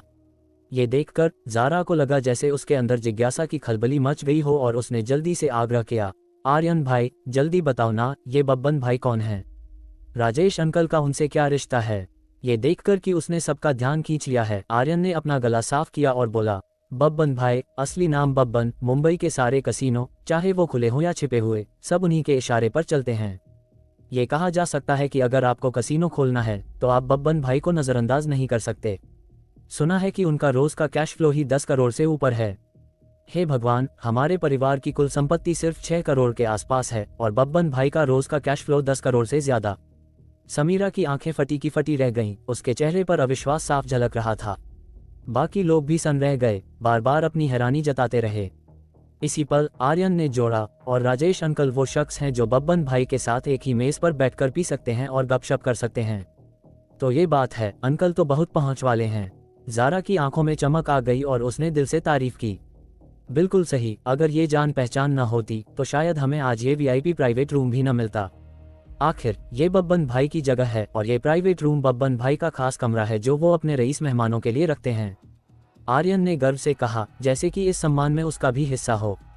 सब बड़े चाव से सुन रहे थे, उनकी नज़रों में कबीर के लिए दीवानगी पहले से भी ज्यादा बढ़ गई थी।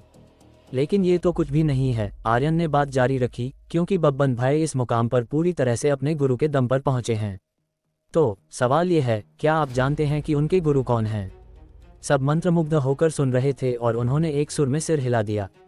फौलादी पंजे वाले बेमिसाल, मुंबई के चलते फिरते यमराज, मास्टर वाघ। इस पूरे प्राइवेट रूम में तुरंत सांसें खींचने की आवाज़ गूंज उठी। भले ही ज़ारा मुंबई की रहने वाली नहीं थी, लेकिन चलता फिरता यमराज, ये 3 शब्द सुनकर ही वो अंदाज़ा लगा सकती थी कि ये मास्टर वाघ कितने खूंखार होंगे। तो उस हिसाब से क्या राजेश अंकल का रिश्ता मास्टर वाघ से भी नहीं है? ज़ारा प्रशंसा से भर उठी। जैसे ही ये शब्द बाहर आए, कबीर को देखते हुए सबकी आंखों में अनचाहे ही एक डर और इज्जत की झलक आ गई। और ज़ारा ने तो पहले ही उन हसीन सपनों को बुनना शुरू कर दिया था जो सेठी परिवार की बहू बनने के बाद पूरे होने वाले थे। ये इतना आसान नहीं है जितना तुम कह रही हो। मास्टर वाघ किस तरह के इंसान हैं? हम उनके साथ उठने बैठने की जुर्रत कैसे कर सकते हैं? कबीर ने मुस्कुराते हुए सिर हिलाया। वो ऊपर से तो इनकार कर रहा था, लेकिन अंदर ही अंदर वो फूला नहीं समा रहा था। अरे हाँ पूजा, सबने अपना परिचय दे दिया, तुम्हारा क्या? कबीर ने पूछा। ये सुनकर पूजा ने विनम्रता से मुस्कुराते हुए सिर हिलाया और कहा, मेरी पारिवारिक पृष्ठभूमि साधारण है, बताने लायक कुछ खास नहीं है। पूजा दीदी एक मार्शल। तान्या उसका परिचय देने ही वाली थी, लेकिन पूजा ने उसे सख्ती से बीच में ही काट दिया। तान्या, तुम्हें नशा हो गया है। हालांकि पूजा बोलते वक्त मुस्कुरा रही थी, लेकिन ये शब्द सुनते ही तान्या का शरीर अनजाने में कांप उठा और मुंह खुलने और बंद होने के बाद भी उसने एक शब्द और नहीं कहा। ये देखकर हर कोई पूजा की पहचान को लेकर जिज्ञासा से भर गया। सब जानते थे कि तान्या का परिवार रियल एस्टेट में है और उनकी दौलत कोई कम नहीं थी। फिर भी वह पूजा के एक वाक्य से इतनी डर गई कि उसका शरीर कांप गया, जिससे पता चलता था कि पूजा की पृष्ठभूमि कोई मामूली नहीं थी। लेकिन वह मुंबई से नहीं थी, तान्या उसे अपने साथ लाई थी। अगर तान्या कुछ नहीं बोलेगी तो किसी को उसके परिवार के बारे में पता नहीं चलेगा। प्राइवेट रूम में कुछ पल के लिए माहौल अजीब हो गया। तो देवांश भाई, क्या तुमने ठीक से सुना? कबीर ने चुप्पी तोड़ी। भले ही पूजा कहे कि उसका परिवार साधारण है, मुझे यकीन है कि तुम समझ गए होगे कि वो बस तुम्हारा लिहाज कर रही है और बोलना नहीं चाहती। सच में मत मान लेना कि उसका परिवार साधारण है। जब हम तुम्हें भाई कहते हैं तो वो बस शिष्टाचार के लिए है। सच में मत सोचना कि तुम हमारे भाई बन सकते हो, और इस मौके का फायदा उठाकर अपनी सामाजिक हैसियत बढ़ाने या हवा में उड़ने के बारे में तो सोचना भी मत। तुम्हें याद रखना होगा, तुम और हम जन्म से ही अलग अलग दुनिया के हैं। देवांश सोफे पर टिका हुआ इन लोगों के नाटक को चुपचाप देख रहा था, जो उसे बचकाना और दयनीय दोनों लग रहा था। वे सोचते थे कि उन्होंने इस दुनिया की सबसे ऊंची चीज देख ली है, फिर भी वे नहीं जानते थे कि मास्टर वाघ से ऊपर महागुरु थे, और वहां महादक्ष स्तर, आत्मा जागरण स्तर और सर्वोच्च अमर सम्राट स्तर भी थे। जिस चीज पर वे इतना घमंड कर रहे थे वो देवांश के सामने बेकार थी। हो गया तुम्हारा? देवांश ने बिना किसी भाव के पूछा। देवांश का संयम सबकी उम्मीदों से परे था। उन्होंने सोचा था कि उनका परिचय सुनने के बाद देवांश शर्म से इतना गड़ जाएगा कि रोने लगेगा, लेकिन उन्हें उम्मीद नहीं थी कि उस पर रत्ती भर भी असर नहीं होगा। इससे उन्हें ऐसा लगा जैसे उनका अभी का परिचय किसी जोकर के तमाशे जैसा था, जिससे वे शर्मिंदा और बेइज्जत महसूस करने लगे। जब किसी ने उसे जवाब नहीं दिया तो देवांश ने मेज पर रखे सामान की ओर इशारा किया और पूछा, क्या हम जारी रखें? अगर नहीं तो मैं ज़ारा को होटल छोड़ने जा रहा हूँ। ज़ारा ने नफरत से नाक सिकुड़ी और कहा, बिल्कुल जारी रखेंगे, ये तो बस शुरुआत है, चलो पीते हैं। बोलने के बाद वो देवांश को ताना मारना नहीं भूली, इतनी मोटी चमड़ी है तुम्हारी। अगर वो उसकी जगह होती तो शर्म के मारे कब की भाग गई होती, लेकिन वो देखो एकदम शांत और बेपरवाह बैठा है। जैसे ही उसने ये कहा, बाकी लोगों ने तुरंत सहमति जताई और तरह तरह के अपमानजनक शब्द बरसने लगे। सिर्फ पूजा कुछ दूरी पर बैठी थी, देवांश को जिज्ञासा से देख रही थी, न जाने क्या सोच रही थी। शराब का दौर फिर शुरू हुआ। ज़ारा और उसके ग्रुप ने अपना अलग घेरा बना लिया और देवांश चुपचाप फिर से अपनी साधना के बारे में सोच सकता था। करीब आधे घंटे बाद देवांश को आखिरकार एक संतोषजनक सहायक व्यूह रचना मिल गई। हालांकि प्रक्रिया थोड़ी जटिल थी, लेकिन कम से कम इस दुनिया में ये बहुत संभव थी।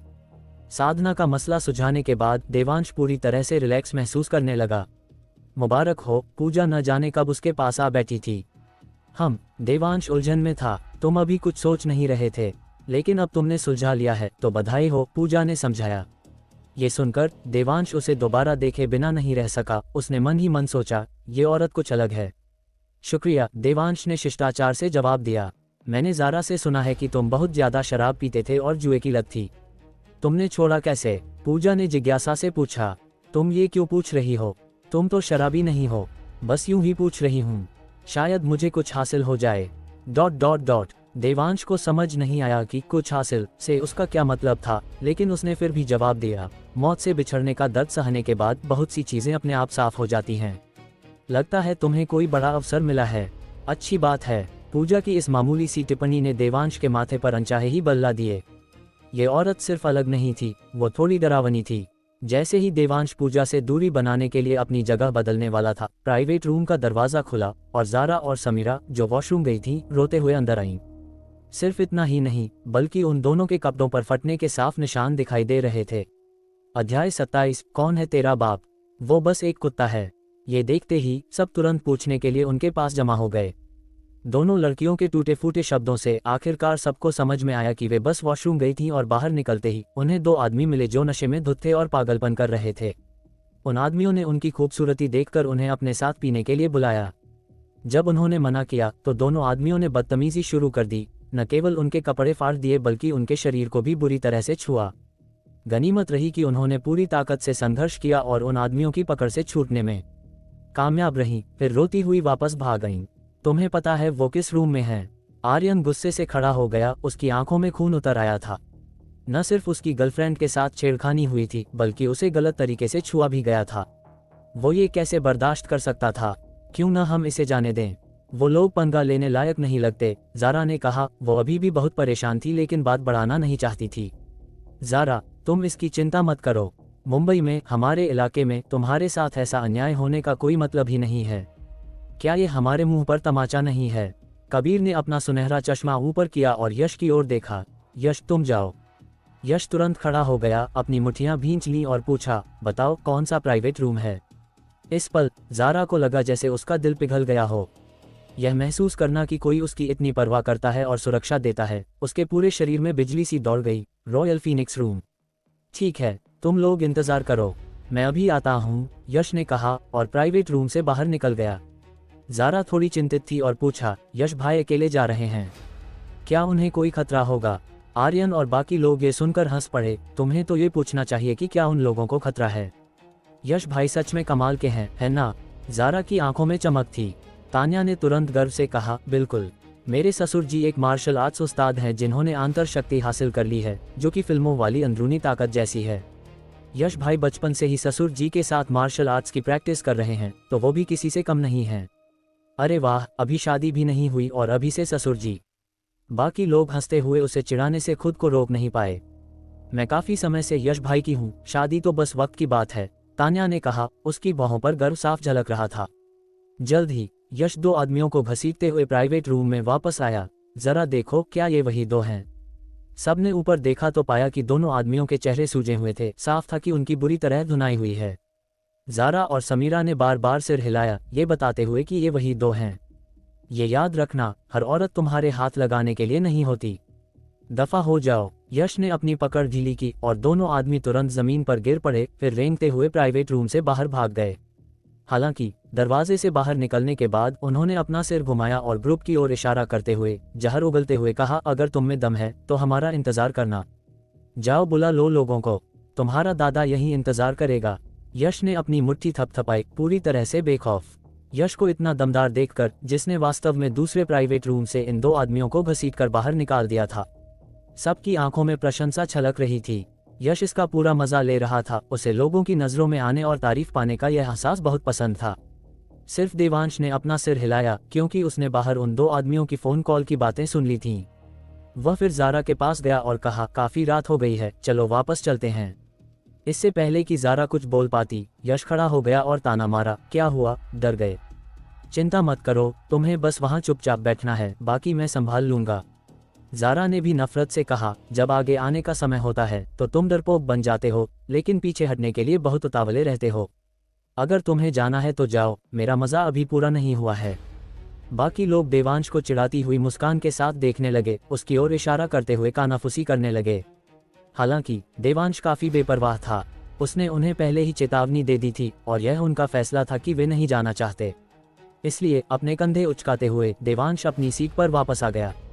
थोड़ी ही देर बाद दरवाजे के बाहर कदमों की आहट हुई और फिर प्राइवेट रूम का दरवाज़ा खुला। लोहे के पाइप और चापर लिए गुंडों का एक समूह अंदर घुस आया और उस बड़े प्राइवेट रूम को पूरी तरह से घेर लिया। इस नज़ारे ने वहां मौजूद हर किसी को तुरंत डरा दिया। यहाँ तक कि यश, जो अभी कुछ पल पहले आत्मविश्वास से भरा था, अब थोड़ा घबराया हुआ लग रहा था। सबके बीच केवल कबीर अपेक्षाकृत शांत रहा। गुंडों के अपनी जगह लेने के बाद वे दो सूजे हुए चेहरे वाले आदमी एक शख्स के पीछे पीछे दरवाजे से प्राइवेट रूम में दाखिल हुए। गुंडों की भीड़ के कारण देवांश का नजरिया ज्यादातर रुका हुआ था, लेकिन भीड़ के बीच एक जगह से उसने देखा कि जो आदमी अंदर आया था वह बब्बन था, जो कपूर परिवार के इलाके को संभालता था, जिसे बब्बन भाई के नाम से भी जाना जाता था।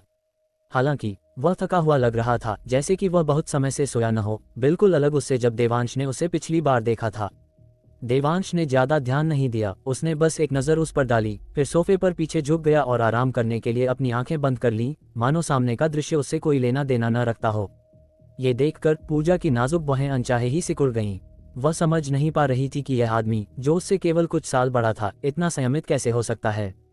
किसने किया? बब्बन भाई ने सीधे मुद्दे की बात की, बिना किसी फालतू बकवास के। यश जवानी के जोश से भरा हुआ अपनी घबराहट के बावजूद आगे बढ़ा। मैंने किया? क्या कर लोगे? मेरे पिताजी बलदेव पाटिल हैं, बलदेव व्यायामशाला वाले। उसकी राय में जब तक वह अपने पिता का नाम लेगा, ये लोग निश्चित रूप से उसके साथ विनम्रता से पेश आएंगे। आखिर उसने इसे पहले कई बार आजमाया था और यह हमेशा काम करता था। हालांकि कभी नहीं सुना। बब्बन ने अपना कान खुजाया, फिर यश की ओर इशारा किया, इसे बाहर घसीटो और इसके हाथ काट दो। जैसे ही उसने बोलना खत्म किया, गुंडे तुरंत यश को पकड़ने के लिए आगे बढ़े।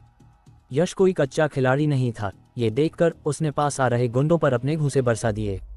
तो यह एक मार्शल आर्टिस्ट है, कोई आश्चर्य नहीं कि इतना अहंकारी है, बब्बन ने नफरत से कहा, फिर अपना सिर घुमाकर वहां खड़े गुंडों की ओर देखा। वे तुरंत समझ गए और सभी एक साथ आगे बढ़े, अपने लोहे के पाइप हवा में लहराते हुए। हालांकि यश U18 national kick boxing champion था, लेकिन वह एक प्रतियोगिता थी और वह 1-on-1 थी। उसने कभी ऐसा नज़ारा नहीं देखा था जहां उस पर झुंड टूट पड़े। इसके अलावा ये गुंडे असली लड़ाई लड़ने वाले थे, उनके वार जानलेवा थे। यश ने कुछ बार बचाव किया, फिर उसे जमीन पर गिराकर पीटा जाने लगा। वह केवल अपने हाथों से अपना सिर ढक सका, जवाबी हमला करने की कोई गुंजाइश नहीं बची थी। बस कुछ ही पलों में इस U18 नेशनल चैंपियन को पीट पीट कर जमीन पर एक गठरी बना दिया गया। वह बेहोश हो चुका था। ज़ारा और बाकी लोग ये देखकर डर के मारे कांप रहे थे, मुंह से आवाज निकालने की हिम्मत नहीं कर पा रहे थे। आखिरकार वे बस अभी अभी बालिग हुए बच्चों का एक समूह थे। उन्होंने इतना बड़ा नज़ारा कहाँ देखा था। वे केवल बातों में शेर थे। उन्होंने सोचा था कि वे समाज के शिखर पर खड़े हैं, लेकिन उन्होंने कभी उम्मीद नहीं की थी कि जो उन्होंने देखा वह सिर्फ हिमशैल का एक सिरा था। यश को बेहोश देखकर और ये देखकर कि वे अभी भी उसे हाथ काटने के लिए बाहर घसीटने वाले हैं, कबीर आगे बढ़ा। भाई प्लीज थोड़ा लिहाज करें, मेरे पिताजी हैं। तू होता कौन है बे मुझे बब्बन को भाई कहने वाला? बब्बन ने सीधे कबीर की बात काट दी। उसका चेहरा तिरस्कार से भरा था। जब सबने सुना कि यह आदमी बब्बन भाई था, तो जहां वे डरे हुए थे, वहीं उनके दिलों में उम्मीद की किरण भी जाग उठी। राजेश अंकल और बब्बन भाई के बीच के रिश्ते को देखते हुए आज रात की स्थिति संभल जानी चाहिए। लेकिन कबीर बुरी तरह घबराया हुआ था, क्योंकि केवल वह जानता था कि उसके पिता का रुतबा इतना ऊंचा नहीं था कि वे बब्बन की खाने की मेज पर भी बैठ सकें। ये केवल तब होता था जब बब्बन विभिन्न कसीनो मालिकों की मेजबानी करता था कि उसके पिता को बब्बन भाई के साथ एक ही मेज पर खाने का मौका मिलता था। रही बात पीने और गपशप करने की, वह कभी हुआ ही नहीं। अब उसे केवल यह उम्मीद थी कि बब्बन भाई को उसके पिता याद होंगे। बब्बन भाई, मेरे पिताजी राजेश सेठ ही हैं। उन्होंने एनुअल मीट में आपको ड्रिंक ऑफर की थी, कबीर ने विनम्रता से कहा। राजेश सेठ ही? बब्बन ने सोचते हुए अपनी बाहें सिकुड़ी, फिर कहा, ओह, धारावी आउटस्कर्ट्स वाला छोटा सेठ ही। ठीक है, तेरे बाप की खातिर, जो मेरे लिए बैल और घोड़े की तरह काम करता है, मैं इसका एक हाथ छोड़ दूंगा। लेकिन उन दोनों लड़कियों को एक रात के लिए मेरे दोस्तों का साथ देना होगा। बब्बन ने ज़ारा और समीरा की ओर इशारा किया। दोनों लड़कियां ये सुनकर तुरंत डर से पीली पड़ गईं और बार बार सिर हिलाने लगीं। उसी समय उन्होंने कबीर की ओर उम्मीद भरी नजरों से देखा, ये कामना करते हुए कि वह उन्हें बचा ले। तान्या ने भी कबीर की ओर याचना से देखा, कबीर भाई, यश भाई को बचा लो, वो अपने हाथ नहीं खो सकते। बब्बन भाई, मेरे पिताजी की खातिर। कबीर भी बेचैन हो गया। अगर वह उन्हें नहीं बचा पाया तो उसकी सारी इज्जत मिट्टी में मिल जाएगी और वह इन लोगों के सामने कभी सिर नहीं उठा पाएगा। बब्बन ने सीधे कबीर के मुंह पर एक तमाचा रसीद कर दिया। एहसान फरामोश मत बन, साले इलियट। कौन है तेरा बाप? वो बस एक कुत्ता है। क्या वो सच में सोचता है कि वो कोई तोप है? मैं उसे कभी भी बदल सकता हूँ। अध्याय 28। बब्बन तेरे पर निकल आए हैं। बब्बन के तमाचे ने वहां मौजूद हर किसी को सन्न कर दिया। क्या उन्होंने यह नहीं कहा था कि तेरे पिता और बब्बन भाई जिगरी दोस्त थे जो साथ में पीते थे? तेरे पिता बब्बन के मुंह से निकला एक कुत्ता कैसे बन गए जिसे मर्जी से बदला जा सकता है? भीड़, जिसे अभी उम्मीद की किरण दिखी थी, अब फक पड़ी हुई थी। डर के मारे उनकी हालत खराब थी। खासकर ज़ारा, उसने कबीर को निराशा से देखा, उसके चेहरे पर अविश्वास साफ था। इसके अलावा अब वह पछतावे से भर गई थी, काश उसने उस बदबूदार लूज़र की बात सुनी होती और होटल के लिए निकल गई होती। और कबीर भी बब्बन के थप्पड़ से चकरा गया था, उसे छूने की ज़रूरत नहीं थी यह जानने के लिए कि उसका गाल सूज गया होगा। लेकिन चेहरे का दर्द गौण था, अपने दोस्तों के सामने इस तरह थप्पड़ खाना उसे जीते जी मार गया था। उसने अभी कसम खाई थी कि मुंबई के इस छोटे से कोने में वह कभी ज़ारा को कोई तकलीफ नहीं होने देगा, लेकिन क्या हुआ? कितनी देर हुई थी? बब्बन के एक थप्पड़ ने उसे चकनाचूर कर दिया। तुम लोग अभी भी वहां क्यों खड़े हो? ले जाओ उन दोनों को। बब्बन ने अपनी बात खत्म की, कबीर और अन्य लोगों की तरफ देखा भी नहीं और बाहर जाने के लिए मुड़ गया। समीरा ने यह देखकर डर से कांपते हुए आर्यन का हाथ कसकर पकड़ लिया। आर्यन उससे भी ज्यादा जोर से कांप रहा था। गुंडों को अपनी गर्लफ्रेंड को खींचने के लिए आते देख उसमें विरोध का एक शब्द भी बोलने की हिम्मत नहीं हुई। गुंडों को पास आते देख ज़ारा ने जल्दी से कबीर का हाथ पकड़ लिया और फूट फूट कर गिड़गिड़ाई, कबीर भाई मुझे बचा लो। ये देखकर कबीर ने हिम्मत जुटाई और बब्बन से कहा, बब्बन भाई हमसे गलती हो गई, ये अभी बच्ची हैं, बस कीमत बता दीजिए, हम देने को तैयार हैं। कीमत? बब्बन मुड़ा, कबीर को मजाकिया नज़र से देखा और हिकारत से कहा, क्या तेरी औकात है? जानता है ये दोनों कौन हैं? दक्षिण भारत के रईस व्यापारी जो हर साल मुंबई में करोड़ों खर्च करते हैं। क्या तुझे लगता है कि उनके पास पैसे की कमी है? और हाँ, यह मत सोचना कि सिर्फ इसलिए कि राजेश सेठी 100 करोड़ की नेटवर्थ का ढिंढोरा पीटता है, तेरे परिवार के पास सच में 100 करोड़ हैं। राजेश सेठी किस तरह का आदमी है मैं बहुत अच्छी तरह जानता हूँ। सच बताऊं, तेरे परिवार के पास ज़्यादा से ज़्यादा 30-40 करोड़ ही हैं, और वो भी सब मेरा दिया हुआ है। इस थोड़ी सी पारिवारिक दौलत के साथ तू साले किस मुंह से कीमत चुकाएगा? जैसे ही बब्बन ने ये कहा सब सन रह गए। उन्होंने कभी उम्मीद नहीं की थी कि उनके परिवार के 100 करोड़ इस तरह से आए थे। समीरा के मन में तो एक बेतुका विचार भी आया, ये तो मेरे परिवार की जायदाद से भी कम है। और कबीर, ये शब्द सुनने के बाद उसकी शर्मिंदगी तो पाताल में समा गई। अपने साथियों की अजीब नज़रों को देखकर उसका मन किया कि कोई ज़मीन फट जाए और वो उसमें समा जाए। लेकिन अपनी इज्जत बचाने के लिए कबीर फिर भी बोला, बब्बन भाई उन्हें जाने देने के अलावा क्या कोई और रास्ता नहीं है? बच्चू, अगर तूने एक शब्द और बोला तो मैं तुरंत तेरे बाप को मुंबई से बाहर फिकवा दूंगा। बब्बन का सब्र टूट गया। उसने ज़ारा, समीरा और ज़मीन पर पड़े यश की ओर इशारा किया और भौंका, ले जाओ इन्हें। कबीर भाई मुझे बचाओ। ज़ारा कबीर के हाथ से ऐसे चिपट गई जैसे वह उम्मीद का आखिरी तिनका हो। समीरा ने भी आर्यन को कसकर पकड़ लिया। आर्यन, मैं नहीं जा रही, मैं तुम्हारी गर्लफ्रेंड हूँ, जल्दी कुछ सोचो।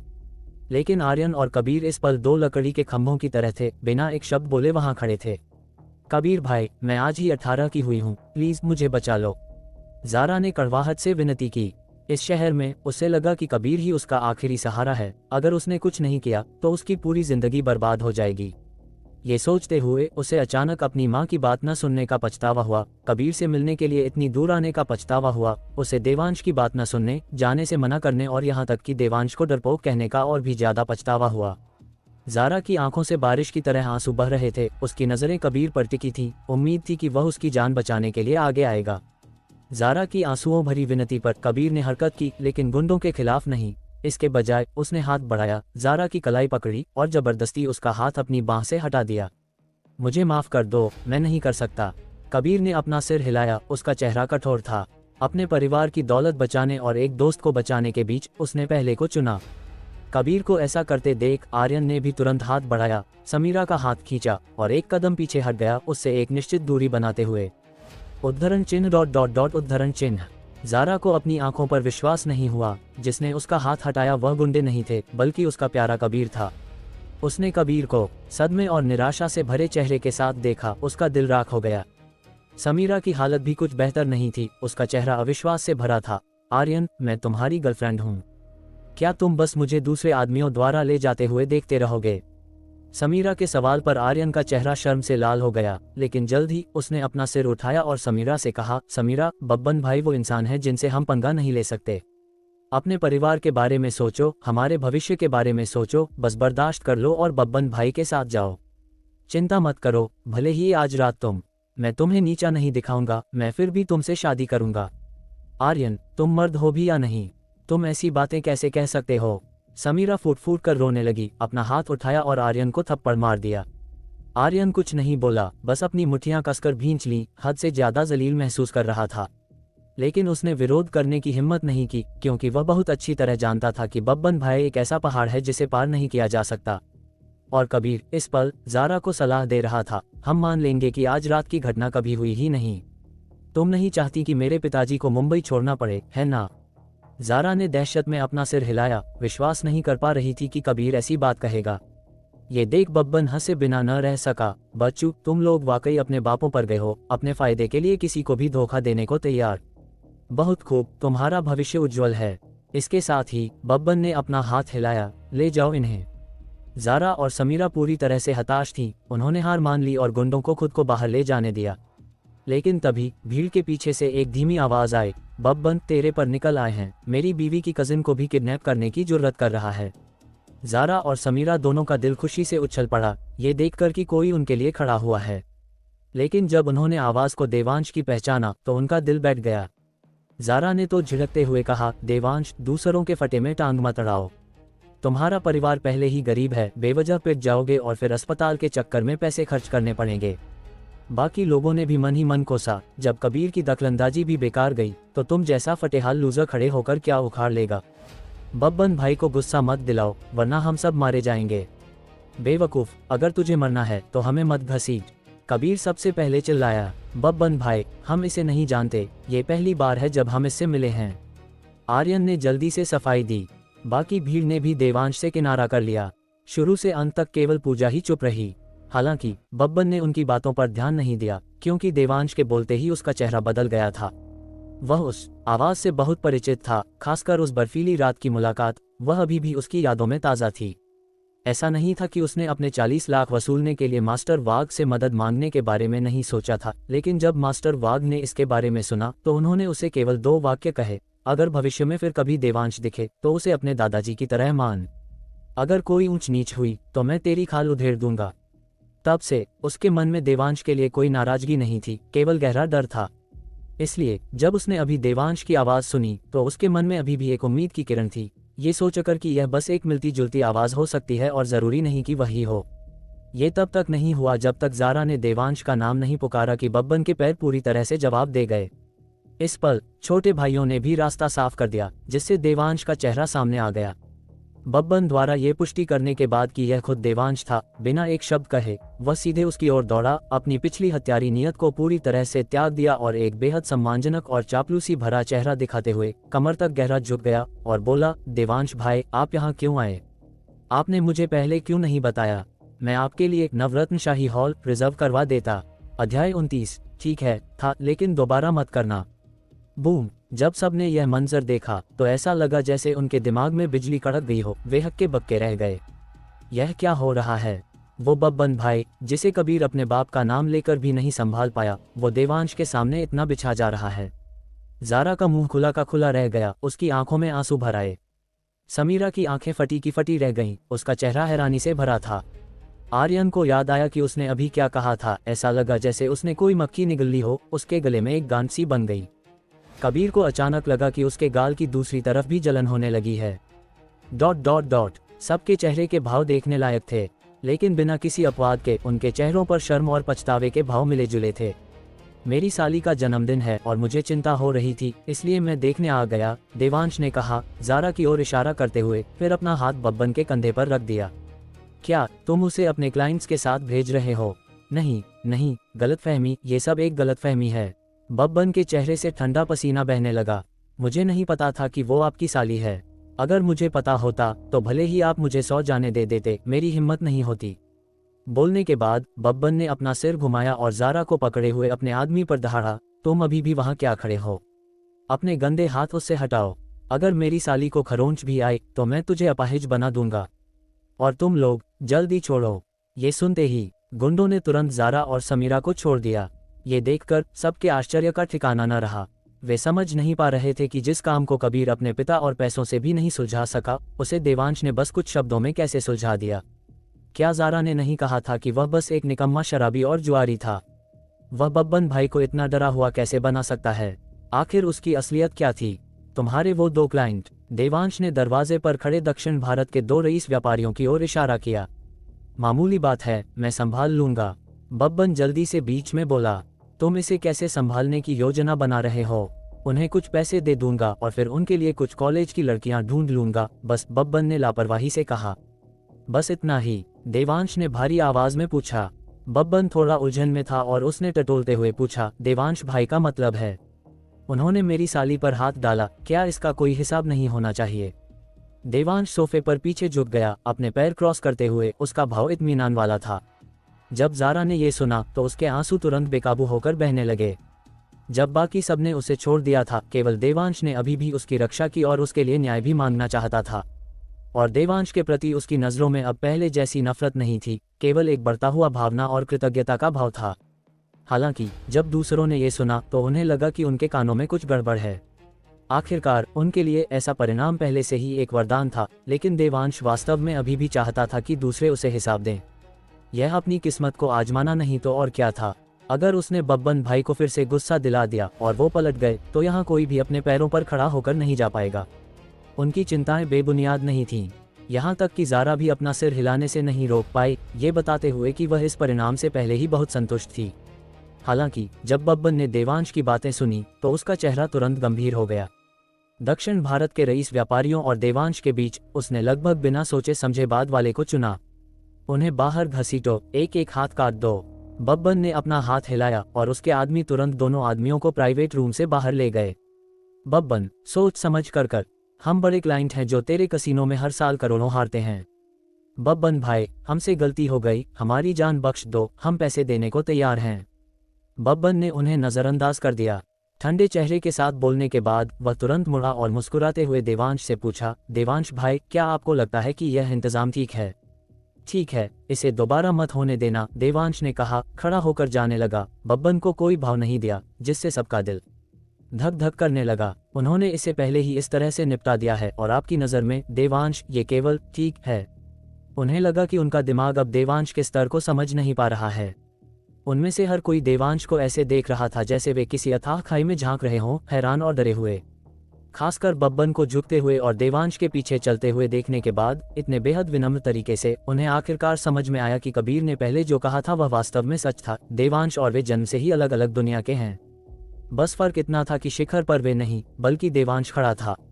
इस पल उन्हें आखिरकार समझ आया कि जब उन्होंने अपनी पारिवारिक पृष्ठभूमि की घोषणा की थी तो देवांश इतना शांत और संयमित क्यों था। ऐसा इसलिए था क्योंकि जिस पारिवारिक रुतबे पर उन्हें इतना गर्व था वह देवांश के सामने वास्तव में बेकार था। अपनी पारिवारिक पृष्ठभूमि की घोषणा करते समय अपने दम को याद करके वे शर्म से इतना गड़ गए कि वे एक छेद खोदकर छिप जाना चाहते थे, खुद को पूरा जोकर महसूस कर रहे थे। जब देवांश यश के पास से गुजरा तो उसने बब्बन से कहा, इसे अस्पताल भेज दो, इसका हाथ मत तोड़ना। आखिरकार यह उसके लिए खड़ा हुआ था। समझ गया देवांश भाई, मैं अभी इंतजाम करता हूँ। बब्बन ने अपना हाथ हिलाया और तुरंत लोग यश को प्राइवेट रूम से बाहर ले गए और अस्पताल की ओर चल दिए।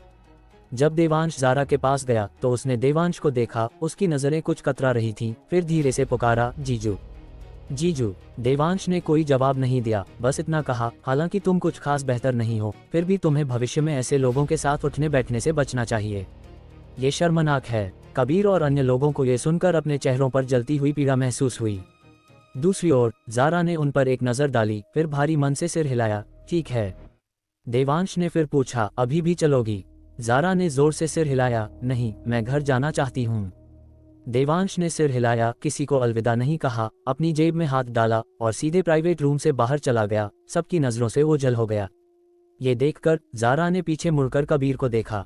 ये देखकर कि वह उसकी आंखों में देखने की हिम्मत नहीं कर रहा है, उसने नफरत से हंसी और देवांश के पीछे भागते हुए प्राइवेट रूम से बाहर निकल गई। बब्बन मूल रूप से देवांश के पीछे गया था, लेकिन किसी कारण से वह वापस आ गया। अगर यहाँ किसी ने भी आज रात जो हुआ उसके बारे में एक शब्द भी बोला तो मैं उसके टुकड़े टुकड़े करके मछलियों को खिला दूंगा। ये कहने के बाद बब्बन मुस्कुराया और कबीर और आर्यन के गाल थपथपाए, फिर प्राइवेट रूम से अपने लोगों के साथ निकलने से पहले हिकारत से हंसा। विशाल प्राइवेट रूम बिखरे हुए बर्तनों के बावजूद डरावना रूप से शांत था। हर कोई अपनी पिछली खड़ी स्थिति में गतिहीन मूर्तियों की तरह बना रहा। पूजा ने सबसे पहले चुप्पी तोड़ी। वह धीरे से उठी, तान्या के कंधे को थपथपाया और धीरे से कहा, चलो चलो तुम्हारे बॉयफ्रेंड को देखते हैं। ये सुनकर तान्या के आंसू बेकाबू होकर बहने लगे। सिर हिलाने के बाद वह बिना किसी को अलविदा कहे पूजा के साथ प्राइवेट रूम से निकल गई। बार से निकलने के कुछ ही देर बाद तान्या ने उलझन भरे चेहरे के साथ पूजा से पूछा, पूजा दीदी, चूंकि वह इतना प्रभावशाली है तो वह शुरू से ही ज़ारा के लिए खड़ा क्यों नहीं हुआ? उसने बब्बन भाई के आदमियों को यश भाई को पीटने से क्यों नहीं रोका? देखो यश भाई को कितनी बुरी तरह पीटा गया। पूजा ये सुनकर मुस्कुराए और पलटवार किया, मैं उन्हें क्यों रोकती? क्या तुम में से किसी ने भी उसे शुरू से दोस्त माना था? बोलने के बाद तान्या को समझाने का इंतजार किए बिना पूजा फिर मुस्कुराए और बोली, मुझे और भी काम है, इसलिए मैं तुम्हारे साथ यहीं तक चलूंगी। अगर मौका मिला तो हम फिर मिलेंगे। इसके साथ पूजा मुड़ी और बर्फ में चली गई। उसकी आकृति जल्दी ही धुंधली रोशनी में गायब हो गई। पूजा को जाते देख तान्या खुद को थप्पड़ मारने से नहीं रोक पाए। बकवास करने का यही नतीजा होता है। अब देखो, तुमने एक बहुत बड़ा मौका गंवा दिया। दूसरी तरफ जैसे ही देवांश ने अपना सूटकेस खींचा और लिंकिंग रोड के कोने पर ज़ारा के साथ टैक्सी का इंतजार कर रहा था, एक बदहवास बब्बन वहां आ पहुंचा। जब उसने देवांश को देखा तो वह तुरंत एक धड़ाम के साथ अपने घुटनों पर गिर पड़ा। देवांश भाई, मुझे बचा लीजिए। अध्याय 30, लड़ना है तो लड़ो। ये सभ्य तरीका क्या है? तुम्हारा शरीर तो एकदम ठीक ठाक है, कैसी जान बचा रहे हो? देवांश ने बब्बन पर एक नज़र डाली और ठंडेपन से पूछा, मेरी जान की कोई ज्यादा कीमत नहीं है, मैं मर भी जाऊं तो कोई फर्क नहीं पड़ता। बात दूसरे जरूरी मामलों की है। बब्बन अभी भी घुटनों के बल बैठा था, जिससे कई राहगीरों का ध्यान उस पर जा रहा था। देवांश मूल रूप से दुनियादारी के मामलों में ज्यादा उलझना नहीं चाहता था। आखिरकार वह केवल अपनी बेटी के शरीर और मज्जा को शुद्ध करने के लिए अपनी साधना को बेहतर बनाने पर ध्यान केंद्रित करना चाहता था। हालांकि आज रात बब्बन का प्रदर्शन वास्तव में अच्छा था। कम से कम इसने उसे खुद चीजें करने की मुसीबत से बचा लिया। इसलिए देवांश ने मना नहीं किया, मैं पहले इसे होटल छोड़ दूं, फिर हम बात कर सकते हैं। जब बब्बन ने यह सुना तो उसने खुशी खुशी देवांश को 3 बार प्रणाम किया, फिर तुरंत एक मर्सिडीज बेंज वैन बुलाई, खुद देवांश के लिए कार का दरवाजा खोला, सामान लोड किया और ड्राइवर बन गया। आधी रात बीत चुकी थी, इसलिए सिया की जगह लौटना स्पष्ट रूप से यथार्थवादी नहीं था। इसके अलावा ज़ारा की मूल योजना होटल में रहने की थी, इसलिए बब्बन ने ज़ारा को सीधे होटल के प्रवेश द्वार तक पहुंचाया। चेक इन करते समय देवांश ने ज़ारा को निर्देश दिया, तुम्हारी दीदी डरपोक है, इसलिए उसे आज रात जो हुआ उसके बारे में मत बताना, कहीं वो डर न जाए। हालांकि ज़ारा समझ नहीं पाई, फिर भी उसने सहमति में सिर हिलाया। अब उसके दिल में देवांश के शब्द उसके माता पिता और उसकी दीदी से ज्यादा प्रभावी थे। वह व्यवहारिक रूप से आज्ञाकारी थी। वह बस ये समझ नहीं पा रही थी कि उसका जीजू इतना शक्तिशाली क्यों था। फिर भी वह नहीं चाहता था कि उसकी दीदी को पता चले। इससे उसकी दीदी अभी भी यही सोचती रहेगी कि वह एक जुआरी, शराबी और कमीना है। क्या ये केवल इसलिए था क्योंकि वह चिंतित था कि उसकी दीदी डर जाएगी? ज़ारा हैरान थी, लेकिन वह देवांश के निर्देशों का सख्ती से पालन करेगी। देवांश नहीं चाहता था कि ज़ारा सिया को बताए, क्योंकि सिया के दिल में उसकी छवि अभी बहुत खराब थी। उसे चिंता थी कि सिया इसके बारे में ज़्यादा सोचेगी, ये सोचते हुए कि वह फिर से बब्बन जैसे साहूकारों के साथ शामिल हो गया है। वह जानता था कि सिया अपनी ज़िंदगी में साहूकारों से सबसे ज़्यादा नफरत करती है, इसलिए बेहतर यही था कि उसे इस मामले के बारे में न पता चले। जब सिया के दिल में उसकी छवि धीरे धीरे सुधरेगी, तब उसे बताने में बहुत देर नहीं होगी। देवांश ऊपर नहीं गया, बब्बन ज़ारा का सामान ऊपर ले गया। इससे ज़ारा बेहद घबरा गई। उसने पूरे समय एक शब्द भी बोलने की हिम्मत नहीं की, यहाँ तक कि अपनी सांस को भी नियंत्रित करने की पूरी कोशिश की। ये तब तक नहीं हुआ जब तक बब्बन चला नहीं गया और ज़ारा ने होटल के कमरे का दरवाज़ा बंद नहीं कर दिया कि उसने जोर से सांस लेने की हिम्मत की। और बस आज रात की मुठभेड़ के बारे में सोचकर ज़ारा का चेहरा लाल हो गया, शर्म से मरी जा रही थी। देवांश ने कार में ज़्यादा इंतज़ार नहीं किया, इससे पहले कि बब्बन जल्दी से अंदर आया। देवांश भाई, अब कहाँ चलें? शहर के बाहरी इलाके की ओर चलो, देवांश ने लापरवाही से कहा। देवांश भाई, क्या आप फिर से कुछ राउंड जुआ खेलना चाहते हैं? मेरे पास बेहतर जगहें हैं। बब्बन ने कार स्टार्ट की और मुस्कुराते हुए पूछा, लेकिन देवांश ने उसे बीच में ही रोक दिया। मुद्दे पर आओ। बब्बन ने ये सुना और तुरंत शिकायत करने लगा। देवांश भाई, इस बार आपको वास्तव में इस छोटे भाई को बचाना होगा। जैसा कि आप जानते हैं, मैं कपूर परिवार के लिए वेन्यू संभालता हूं, लेकिन हाल ही में कपूर परिवार के वेन्यू लगभग सिंघानिया परिवार द्वारा खत्म कर दिए गए हैं। देवांश शुरू में बब्बन के मामलों को लेकर ज्यादा चिंतित नहीं था, लेकिन अब ये सुनकर कि यह कपूर परिवार और सिंघानिया परिवार से संबंधित है, वह तुरंत दिलचस्पी लेने लगा। विस्तार से बताओ। देवांश को दिलचस्प देखकर बब्बन ने तुरंत इसे सजीव ढंग से वर्णित किया। ये सब उस रात शुरू हुआ जब आपने मेरे वेन्यू पर 40 लाख से ज्यादा जीते थे। उस रात किसी अज्ञात देवता ने सिंघानिया परिवार के तीसरे वारिस विक्रम सिंघानिया को अपाहिज बना दिया। इतना ही नहीं, बल्कि कहा जाता है कि उसके 7 आदमियों के एक समूह ने गैंग रेप किया, इतना कि वह अभी तक नहीं जागा है। यह मूल रूप से एक अच्छी बात थी, लेकिन सिंघानिया परिवार ने जोर देकर कहा कि यह कपूर परिवार का काम है, इसलिए अब वे पूरी ताकत से बदला ले रहे हैं। मूल रूप से मास्टर वाग तुरंत हस्तक्षेप करते जब ऐसा कुछ होता, लेकिन किसी अज्ञात कारण से मास्टर वाग का हाथ अचानक घायल हो गया और उन्होंने कहा कि उन्हें एक बहुत ही महत्वपूर्ण व्यक्ति की रक्षा करनी है और वे नहीं जा सकते। इसके कारण कपूर परिवार के लगभग सभी अंडरग्राउंड वेन्यू उखाड़ फेंके गए, जिनमें से केवल कुछ ही अभी भी संघर्ष कर रहे हैं। जब मैंने अभी कहा कि मेरे पास बेहतर जगहें हैं, तो मैं विनम्र नहीं हो रहा था। जिस पर आप अक्सर जाते थे उस पर छापा मारा गया था। इसके अलावा जिन दक्षिण भारत के रईस व्यापारियों की मैंने आज मेज़बानी की, पहले तो उनमें मुझसे मेज़बानी करवाने की हिम्मत नहीं होती। मुझे भी अपना स्वाभिमान एक तरफ रखना पड़ा क्योंकि मुझे ग्राहकों को खोने का डर था। अगर यह जारी रहा तो मुझे सिंघानिया परिवार द्वारा मरने पर मजबूर कर दिया जाएगा। बब्बन का विवरण सुनने के बाद देवांश ने अजीब तरह से अपनी नाक रगड़ी। तो बब्बन की मौजूदा मुसीबत सब उसकी वजह से थी। कोई आश्चर्य नहीं कि वह थका हुआ लग रहा था। पता चला कि उसे पूरे समय सिंघानिया परिवार द्वारा दबाया जा रहा था। क्या तुम्हारा गुरु मास्टर वाग नहीं है? उसके संरक्षण के साथ न तो सिंघानिया परिवार और न ही कपूर परिवार तुम्हें मारने की कोशिश करेगा, है ना? देवांश ने जिज्ञासा से पूछा। मेरे गुरु के सम्मान में न तो सिंघानिया परिवार और न ही कपूर परिवार वास्तव में मेरे साथ कुछ करेगा, खासकर कपूर परिवार जिसने शुरू से अंत तक मुझे एक बार भी दोष नहीं दिया है। लेकिन अगर मैंने सभी वेन्यू को साफ होते देखा तो मेरे पास कपूर परिवार का सामना करने के लिए क्या मुंह होगा? मुझे अपनी मौत के साथ माफी मांगनी होगी। जैसे ही बब्बन बोला, उसे लगा जैसे वह रोने वाला है। कुछ दिन पहले के उसके रोबदार अंदाज की तुलना में वह एक बिल्कुल अलग इंसान लग रहा था। हालांकि देवांश जानता था कि वह नाटक नहीं कर रहा था। आखिरकार जब उसने उनके कसीनो से 40 लाख जीते थे तो बब्बन ने कहा था कि उसके पैर नहीं बचेंगे। उसने शायद बहुत शर्मिंदा महसूस किया और अपना संकल्प दिखाने के लिए अपने पैर तोड़ना चाहा। यदि सभी वेन्यू साफ हो गए तो वह वास्तव में अपनी मौत के साथ माफी मांग सकता है। लेकिन मुझे खोजने का क्या फायदा? मैं तुम्हारे वेन्यू की हर समय रक्षा नहीं कर सकता, देवांश ने पूछा। बब्बन का हौसला तुरंत बढ़ गया जब उसने सुना कि एक मौका है, और उसने कहा, जिस तरह से अब इलाकों पर कब्जा किया जाता है वह बहुत सभ्य है। यह अब पहले की तरह गैंगवार जैसा नहीं है। इसके बजाय वे एक जगह पर सहमत होते हैं और दोनों पक्ष मुकाबला करने के लिए एक स्पच भेजते हैं। जो जीतता है उसे इलाका मिल जाता है। ये सभ्य और उचित दोनों है। देवांश थोड़ा निशब्द था। लड़ाई तो लड़ाई है, इसमें इतना सभ्य क्या है? हालांकि ये काफी उचित था।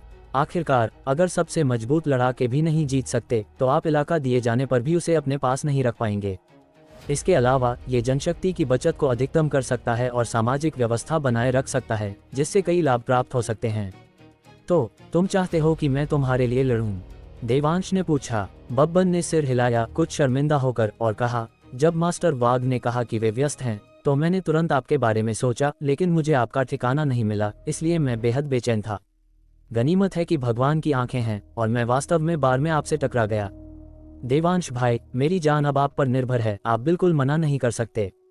क्या समय, क्या जगह? देवांश ने पूछा। कल दोपहर 3 बजे सागर दर्शन टावर, नदी के किनारे, बब्बन ने भारी उत्साह के साथ कहा। देवांश भाई, एक पता छोड़ दीजिए और मैं कल आपको जल्दी लेने आऊंगा। देवांश ने सिर हिलाया और कहा, इसकी कोई जरूरत नहीं है, मैं खुद चला जाऊंगा। ठीक है, गाड़ी रोको, मैं यहाँ उतरूंगा। ये सुनकर बब्बन की आंखें फटी की फटी रह गईं, आगे के सुनसान बाहरी इलाके को देखते हुए, और अनिश्चितता से पूछा, देवांश भाई, यह बाहरी इलाका है, टैक्सी मिलना आसान नहीं है। क्या मैं आपका इंतजार करूं? जरूरत नहीं है, वापस जाओ, देवांश ने कहा, फिर अंधेरे की गहराई में चला गया। देवांश की ओझल होती पीठ को देखते हुए बब्बन आह भरने से खुद को नहीं रोक पाया। क्या सभी आंतर शक्ति वाले मार्शल आर्टिस्ट ऐसे ही होते हैं? उसके बोलना खत्म करने के बाद एक ठंडी हवा चली जिससे जमीन पर बर्फ के टुकड़े उड़ने लगे। बब्बन चौंक गया, जिसने जल्दी से कार मोड़ी और शहर की ओर चला गया। रास्ते में बब्बन ने संगीत सुना और एक गाना गुनगुनाया। बेहद आरामदायक महसूस कर रहा था। तेरी तो आखिरकार आज रात मैं चैन की नींद सो सकता हूँ। बाहरी इलाके में प्रवेश करने के बाद देवांश पागलों की तरह दौड़ने लगा। वह बार में सोची गई सहायक व्यूह रचना को जल्दी से आजमाना चाहता था। यदि यह सफल रहा तो उसकी भविष्य की साधना का परिणाम आधे प्रयास में दोगुना होगा।